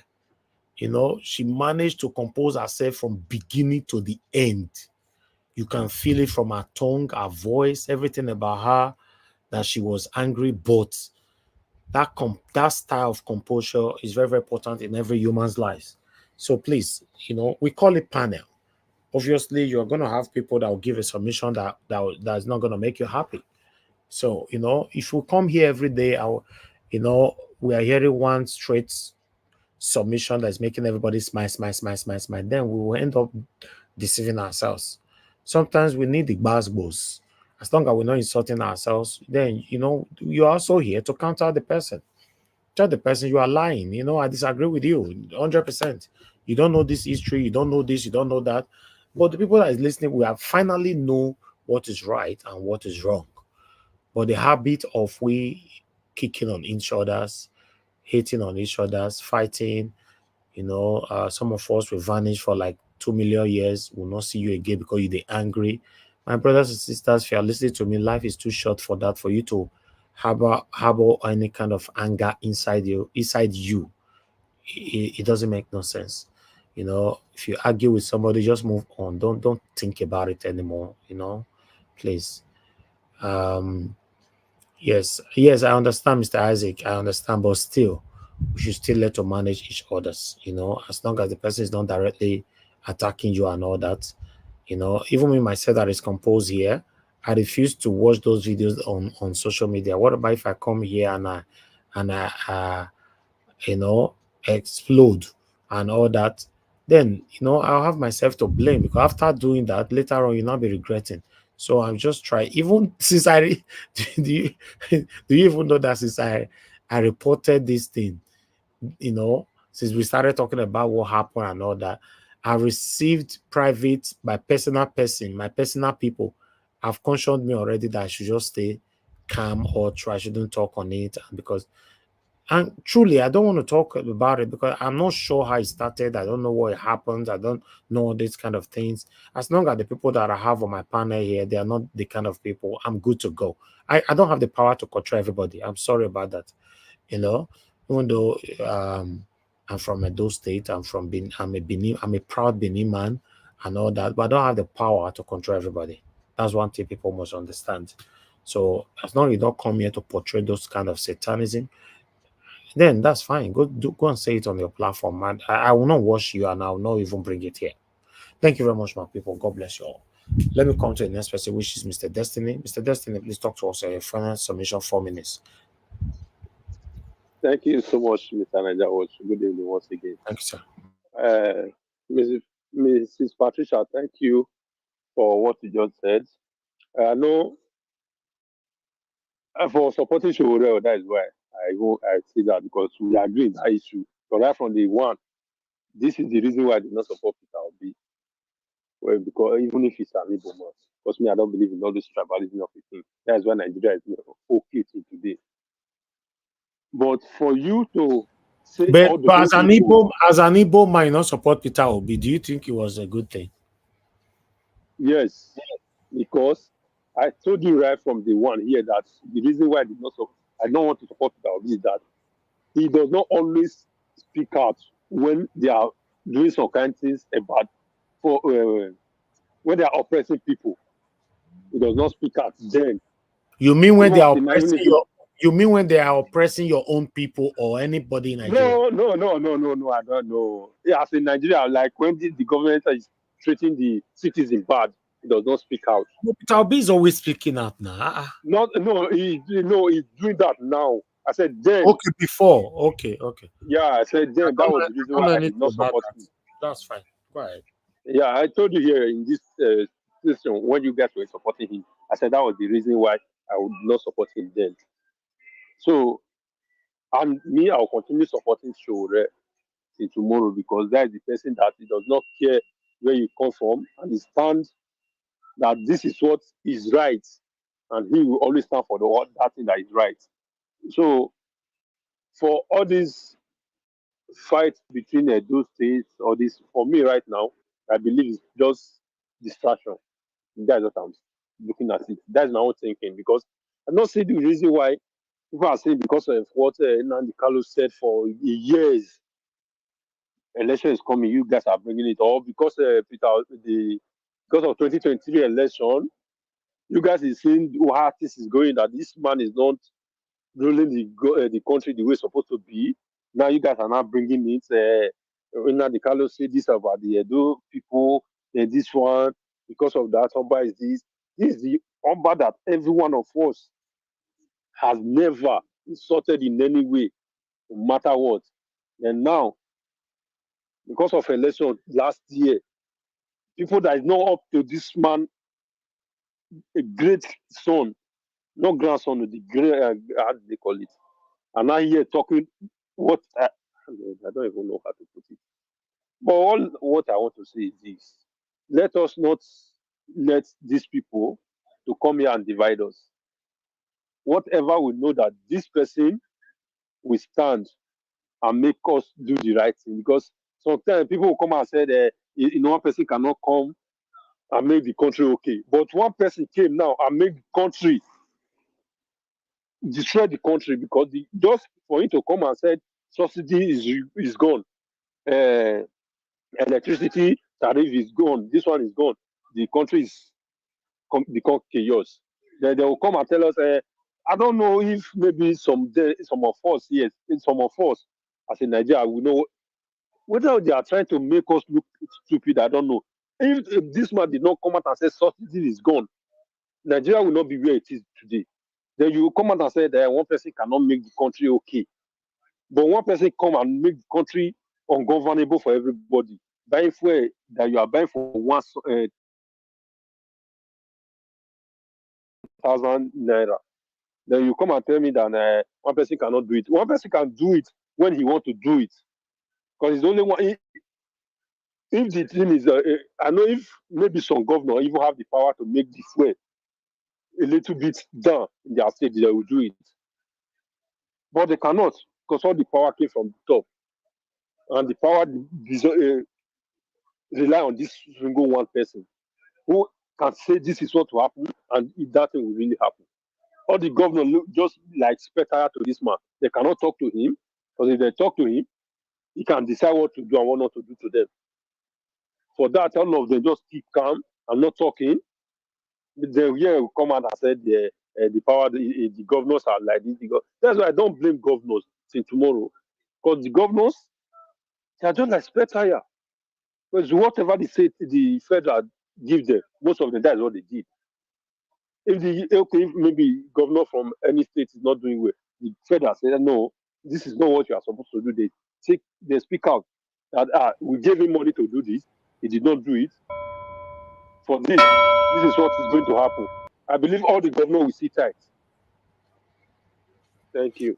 Oga Destiny, thank you very much, sir. Thank you. Yes, is your constitutional right and human right for you to support or rather associate yourself with anybody that you want. So for me, I don't have an issue with that. If you don't want to support Peter Obi, that's fine. If you want to support Sowore, that's fine. People should allow people to be. I'm already seeing, because he said he don't want to support Peter Obi, supporting Sowore, people already start hating him. This is the animalistic behavior that some of us as human beings are possessing. Just let people be, for Christ's sake, please. Let people be. Can't people just be and express themselves, without any fear, say you go attack them? Somebody said he's supporting somebody else, not supporting Peter Obi, an Igbo man. Let him be. Now me where I be Benin man, all Benin people they support me today. Must I go and fight them? Any tribe that you are, and you are listening to me today, now all your people they support you in anything you are doing. It's okay. Everything we they carry headache for. I don't understand. No, it's comment section. I want to set time ablaze just because somebody say no, they support, support Peter Obi, support Sowore. Is there anything wrong with that? Mr. For God, those comment people, just don't mind them. Me, I don't even look at them. No, it's true.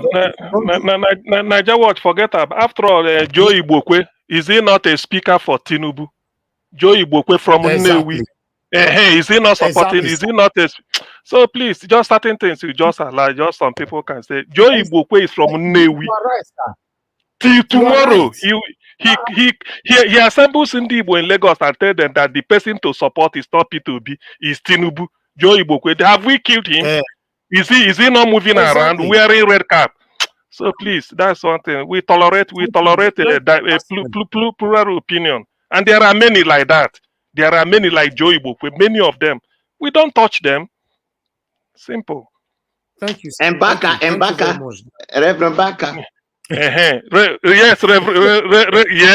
yes. So many. The thing is that people don't understand most. Like Igbo republicanism means you are free to say your mind, and we cannot, because of what you say, like some other ethnic group, go and burn your house and slaughter you. We won't do that. But we just leave you. Joe Igbokwe today goes to Nnewi in and out. He knows that Tito be one on Nnewi, but nobody touches him. His house is enter everything. He goes to meeting. Everywhere he moves, he even does video and say, please, everybody is Tinubu. Why have we touched him? So that is the republicanism. We are free. That's why they say we are not united. Because you can disagree with your father. I think I've told you here, bring 10 Naira note. It haven't happened in Nigeria before. Nigeria's 10 Naira note contains Alvan Ikoku. The son called SG Ikoku was Secretary General of Action Group. He contested against his father, NCNC, and won. In Abia State, what happened? A son and the father contesting the same election. The son beat him. So please, let's move on. Thank you. I'll come to you shortly. Let me quickly call on our guy Jonathan. Thank you very much, sir, for your long wait and patience. Please, your final submission, 4 minutes. Thank you. Thank you very much, Mr. Elvis. I greet everyone once again. Let me just quickly continue on where the conversation stopped now. For me, yes, everybody have their right to support whoever they want to support. If you don't support Peter Obi, that's your own. You have your right to do so. I personally, I don't support Sowore. I'm not a fan of his. I've said it clearly. That's my position. I have issues with him. And you gave your reason for not supporting Peter Obi. I beg, Mr. Jonathan, I beg. Yeah. Sorry that I have to quickly come in. Yeah. So I want to do Mr. Jonathan now Yoruba man, so na Yoruba man. Say no, it's supposed to work. No. I want to beat him. Now I beat him. Let people be. Go ahead, sir. When people gave their reason. One of the one like Mr. Nwosu now, he said one of your reasons for not supporting Peter Obi is simply because he's not speaking out. And clearly you've said it over time because you don't see him as being strong enough. He's not able to fight for his own mandate. You see him as weak. Madam Patricia also said the same thing. Fine. That's the way you see it. I don't see Sowore as a collaborator too. That's his own weakness. Everybody have their... If you see that as Peter Obi's weakness, I see Sowore as a man that is not a collaborator. That's a strong weakness too. And I don't see how you are going to get the entire Nigeria, west, east, south, north, coalesce behind you if you are not a collaborator. It's true. So that is what I see in him. You can't even go far. Yes, you will have supporters. People will back you. People will support you. But for Nigerian politics, you are not a collaborator. You don't have somebody from Sokoto speaking for you today. You don't have even one person, maybe from Kaduna or from Kano, from Jigawa, I mean, youth that can come out today and be supporting you. That you are not, that's the way I see it. So I'm not a fan of IS for that reason and for other reasons, but that's not the, I don't think that's the topic for today. But what it's doing is right now is appropriate. I support that. Asking the youth to come out, especially the Nigerian students, to come out. Yes, Nigerian students must come out strongly, more than ever before. If not for any reason, this is the time that your voices are much stronger, more potent. This is the time that people, when you talk, it goes far and wide, people will listen to you. See, the moment you step out of college or university, you become a dwarf. Nobody is going to listen to you anymore. You will not be coordinated any longer. Everybody will spread all over the place. People continue with their lives. Your opinions will become more divided more than ever before. But now that you are in school, you can work together. More or less, you have common goal or goals. This is the time, because those things that you are seeing, all those things that are confronting Nigeria today, by the time you step out of university, those things are waiting for you. They will still confront you. This time around, at a bigger, larger, at a much more bigger space. That's when you will face them. You'll be confronted with those things. So this is your time to fight for it. Literally, you are fighting for yourself and you are fighting for your future.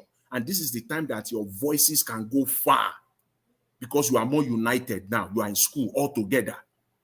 You have much more commonality, so much things in common.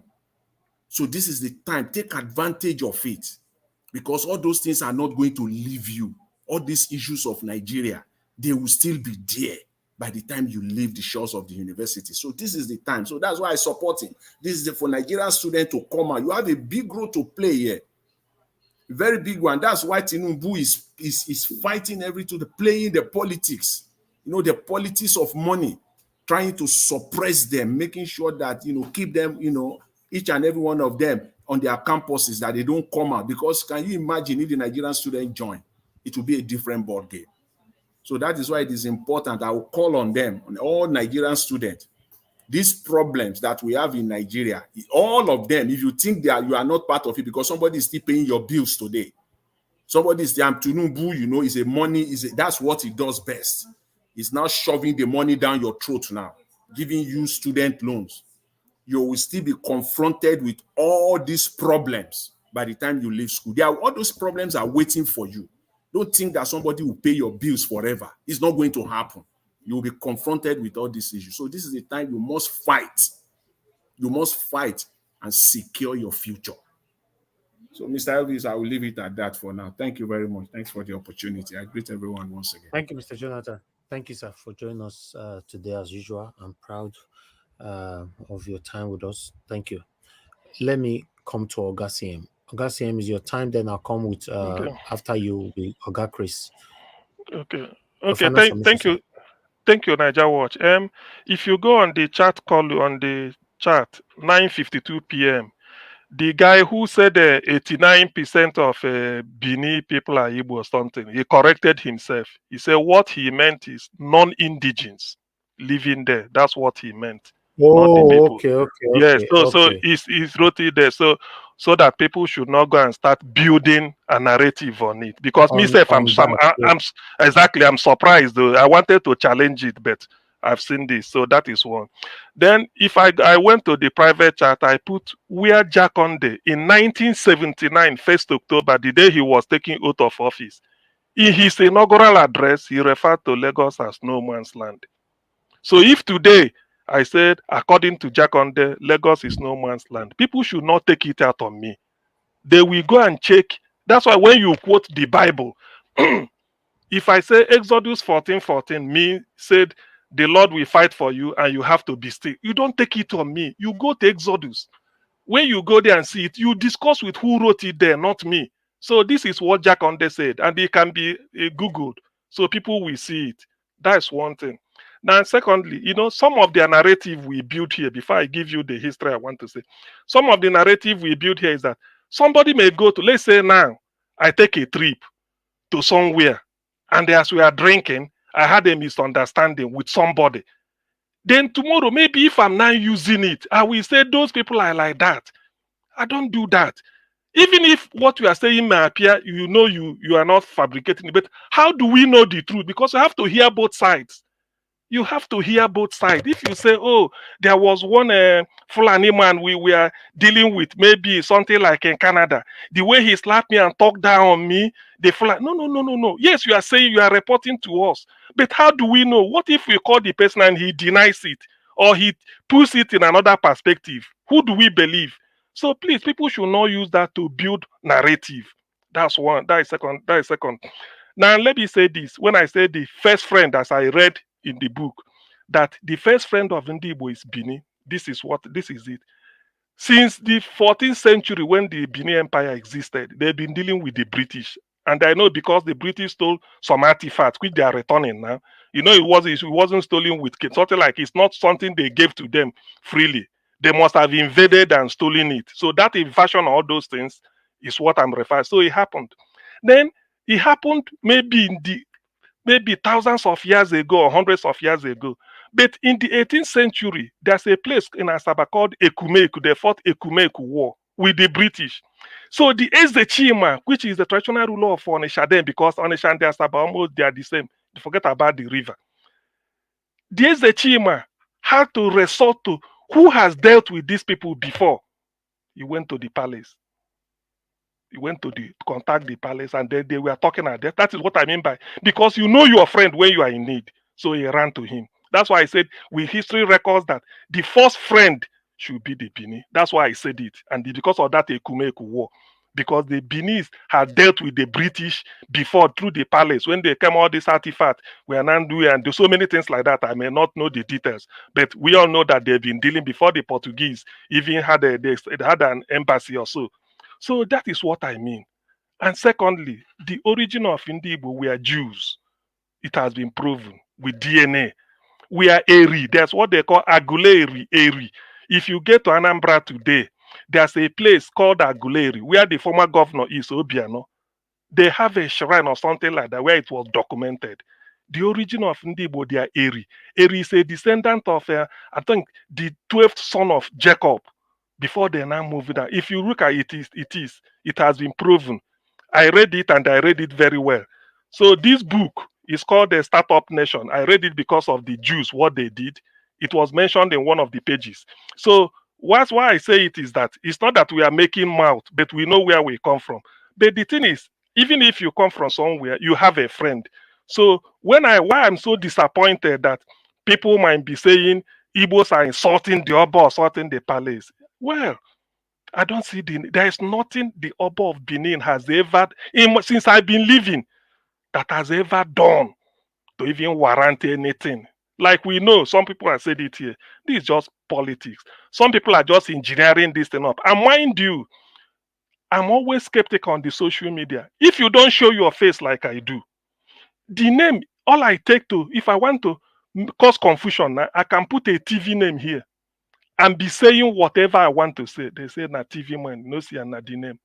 But if I'm showing my face, you will go back. Let's all of those people doing it on Twitter, they all show their faces. If you go back, maybe 1-2 days before you know all over the world, after about some months, some people will say, I know this face. From I know, because some people will know you, they say, I know this face. From that face, they will trace, say, oh, no, this man is this, I know. But because people you hide behind your camera, you answer any name, and then you start to spew nonsense. People learn different languages.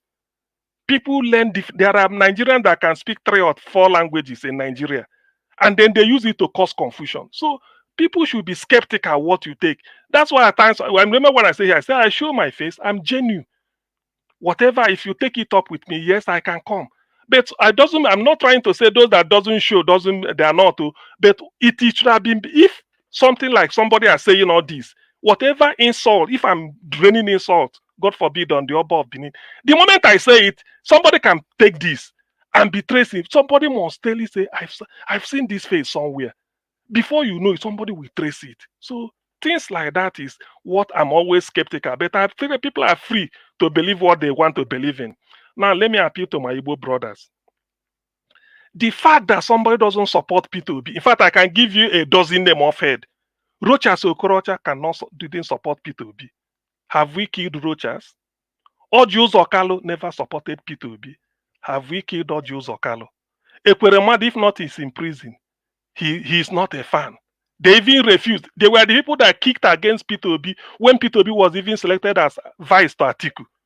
Joe Igbokwe is all over the place, flamboyant like a butterfly, organizing meeting in Lagos, even saying it openly. Have we killed him? Today he still works. So no, it doesn't mean whoever say it doesn't. Please leave the person. We are Republicans. Igbos, we believe in conviction. That's why you see an Igbo man will just walk, no, doesn't know anybody, go to the border between Sokoto and the Niger Republic and set up a business and be staying in a village in which there's no brother, no sister speaking his language. But he's convinced he can make a living there. So we are Republicans. Please, when somebody say doesn't support P2B, don't take it out on the person. Leave the person. We are Republicans. We accommodate opposing view. We are not sadists. But others may not take it. We don't do that. A lot of Ndibo don't support P2B, but it doesn't mean anything. What did Soludo write about P2B? He wrote an essay, even saying that he won't win. Have we killed Soludo? Please, people should take it easy. I don't like all this. We are Republicans. Everybody has got his opinion. Thank you. Thank you, Augustine. Thank you, sir. Oga Chris, you have the floor, sir. Thank you very much. Yeah. Thomas, once again, good evening. Thank you for the opportunity to be part of this concluding section. Well, I think, yeah, like I said earlier, I thought you saw the video earlier and you didn't want to talk about it, which is good. I think it's just better to leave some things like this. So, exactly. As for me, yeah, it's the right way to go. That's why I didn't even bother to share it with you. Because when I saw that you didn't play it, I said, okay, I think this Nigeria Watch is doing the right thing. There are so much controversies on that we use that to hit up the cyberspace. So that's just for that. But I think the ultimate is that we should learn to respect our views and manage each other. As for Peter Obi's leadership style, I think every leader, we all cannot be the same. We all cannot be a Sowore. We have seen leaders with cool temperaments and they were able to deliver. We have seen leaders with hot temperament, pragmatics to the core, and they were still able to deliver. So whether your style doesn't really ought to matter, it doesn't really matter what your style is. The most important style in leadership is your love for the people you are going to govern. If you have that power, are you going to do it for the benefit of your people, or are you just going to do it to satisfy yourself? Because some leaders, they might be hot, and that's their hot-headedness. It's not really because of the people, but it's just because they want to pay some people back. You must also be very, very wary of that. And personally, I would have loved a situation where Sowore and Peter Obi would be in the same team. They will be in the same team because it kind of saddens my heart to see that people that are fighting for the same cause, they are fighting in different directions. They cannot even agree amongst themselves. I think that's one reason the people in power, the owners of Nigeria, that's something they've been capitalizing on all this while, because they can see that the people that ought to fight in unison, but they are all singing in discordant tones. The centripetal forces are just much more than the centrifugal forces. So in that case, we need to have a change of mind, a change of view to this perspective, because Nigeria, the problem, if you like say we never know, the problem is just so big. Let's even take a very simple example. AAC that Sowore formed, we saw what they did to him in his own political party there. Look at the way the powers that be, the way they threw him out of that party. He had to fight and fight and fight. Now, still Nigerian courts in Congo get justice now. He could have done it by himself if it was possible. It wasn't. And the only reason he even won that case in court is because the APC, then they were no longer interested. They've already done what they want to do. The election is gone. Everything is gone. And they just allowed him. And so it's not about strong men. It's about institution. That is what I believe leadership should be about. So that if that strong man lives there, any other person that comes in, no matter who that person is, the person will be able to continue because there are institutions that are protecting him. In the US, I think it was Roosevelt. He was on wheelchair while they are president, on wheelchair. He had paralysis, infantile paralysis. He had polio when he was a child. And, the thing that affected him later was on a wheelchair, but he was still able to govern the United States because the institutions are there. And not until we begin to look up to that kind of governance, we're just going to end up, after the strong man is gone, then what else? What next? What is going to happen? Then the system goes back to its rot again, to its smelling nature. So Africa, I think we really lack that in Africa. We believe so much in strong people instead of strong institutions.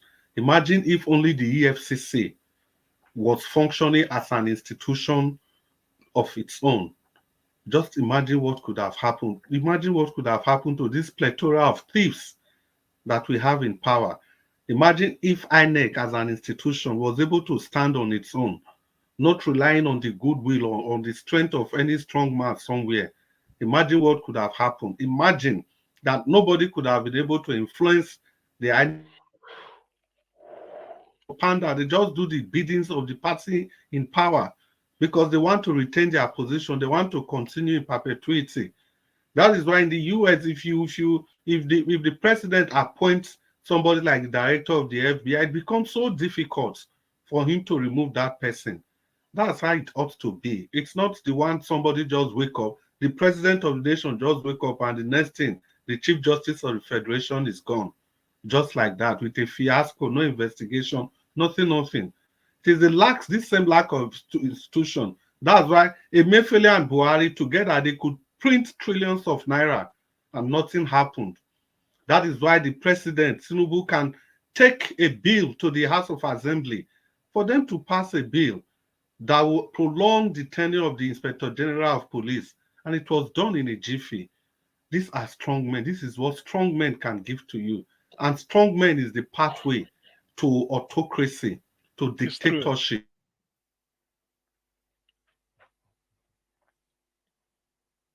Okay, Chris.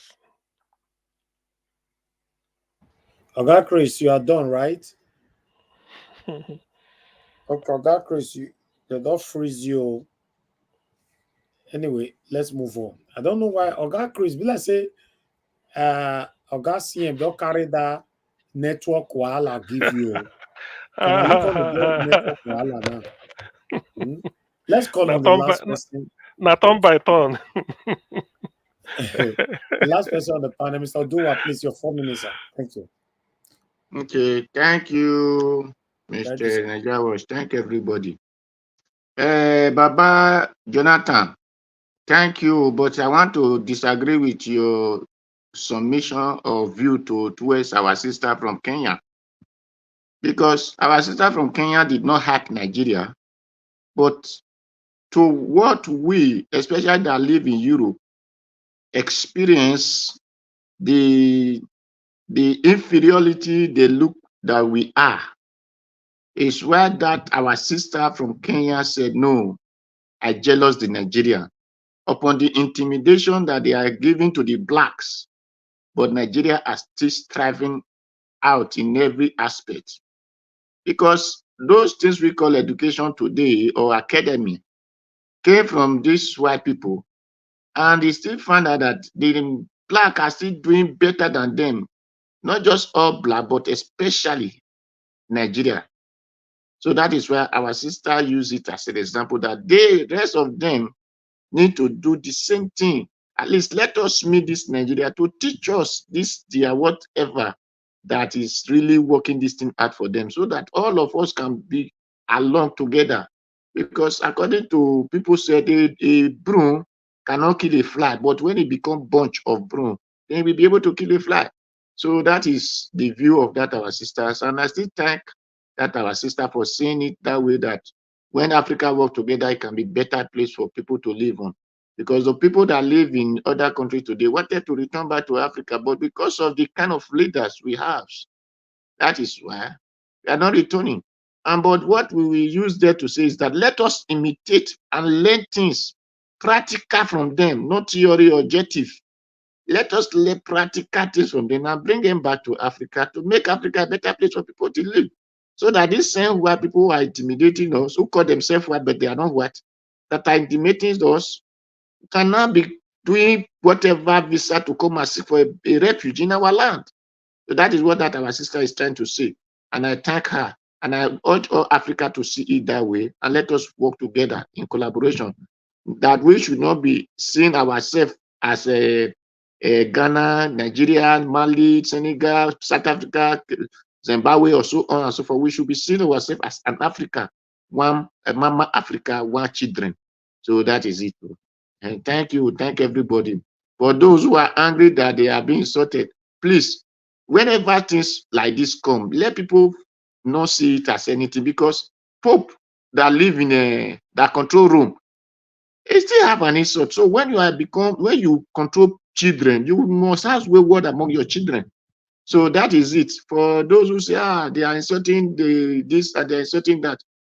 If you did not count it to be something, it will not be something. When you just sit and you throw away your face, the person that is talking, when he's talking that nobody replying, he look at himself as a mad person. So that is how you people should be doing, all those people.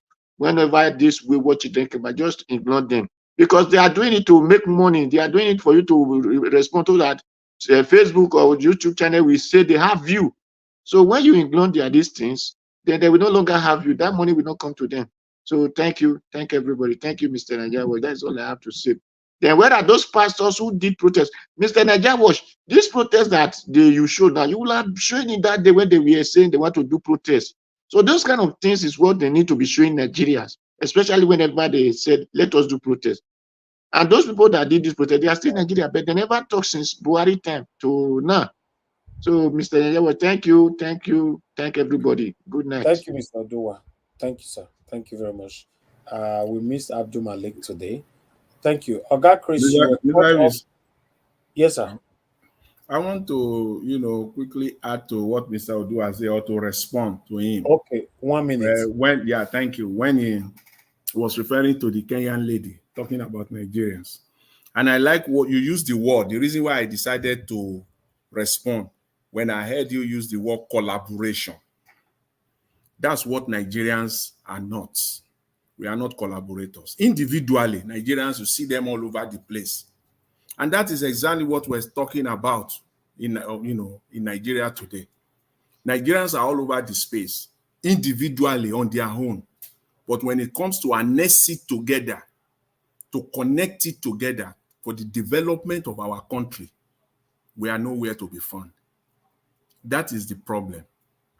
Each and every Nigeria on their own space, they are excelling across the globe. But Nigerians cannot just collaborate. And it's still the same. You see, that sickness, that disease is what is killing our polity today, the Nigerian political space. There's no collaboration at all. It is my way or the highway. A Nigerian that is successful outside, and we have tons of them, that they are doing well outside, it is their way or the highway. They are not ready to come and harness it in Nigeria for the development of Nigeria. But we'll quickly say it is the government. Yes, it is the government. But again, when Nigerians come together, see, no government can stop you. It will be much difficult for government to stop you. But because of our individualistic nature or tendencies, that's why it's not, we are doing well all over the world, but we cannot really bring it to Nigeria to work. We can't, we just can't. If a Nigeria even has the intention, he wants to collaborate, Nigerians will frustrate him. A good example is the energy, the power sector that eventually came to fall in Abia State. When energy started almost 2 decades ago, we knew the frustration. We knew how people work so hard to frustrate it because they can't collaborate. Everybody will be thinking, what's the need for me? All right, thank you. So that's just what I see. Thank you. Thanks. Thank you. All right, thank you very much. Oga Chris, rounding up now. You were cut off earlier. I'll give you 1 minute to round up. Yeah, well, thank you for your kind consideration. You are very kind. I'm grateful. Well, I think the point I was just trying to make is the need for we to believe on institutions and not on individuals. The need to believe that great institutions are far superior to strong individuals. And just in extension of what the last speaker was saying, it is the same thing we are facing in the politics. That's why I said earlier, I would have really loved it if Sowore was able to work with Peter Obi, because I don't understand how people that are fighting for the same cause, but they are dragging in different directions. If you do that, we are not going to go anywhere. And the people that be, the owners of Nigeria, they simply understand this. That's why if election time, they just know what to do and get the people scattered. We are pulling in different directions. Let's build institutions that can uplift everybody. If you have strong institutions, you'll be able to coordinate things. If you take INEC, for example, if there's a strong institution in INEC, the man at the helm of affairs there is strong, and the staff there, they have their independent rights to do what they want to do. Nobody can control them to manipulate election results. But as long as we keep believing on one man, one superpower, I don't think we are ready for democracy. Because democracy ought to be a kind of government where power is distributed equally amongst everybody, where people are recognized as citizens, where you don't have one man dictating the pace of the affairs of the nation. It has to be the institutions that direct the direction of where that nation ought to go. Mr. Nanjawatch, thank you very much. And Nigerians, good evening once again. Thank you, sir. Thank you, everybody. 4 hours plus on Sunday. That's a lot for me. Thank you so much, my wonderful people. Now, God bless you now. We've come to the end of this broadcast right now. We're going to continue from where we stop again tomorrow. So, yes, we don't agree, we don't disagree, but don't keep it to heart. Let's continue to talk about how our country will be better. That's why we are here. We're not here to divide ourselves. You know, in fact, this ethnicity and all that blah blah blah have destroyed us so much, so we cannot continue to add to it. Thank you very much, Madam Patricia. Thank you, Mr. Jonathan. Thank you, Oga Destiny. Thank you, Mr. Oduwa, Oga CM. Thank you, Oga Chris. Thank you, Olumide, for coming in earlier on. You know, and I guess someone else came in. I can't remember, but I appreciate everybody. Thank you so much.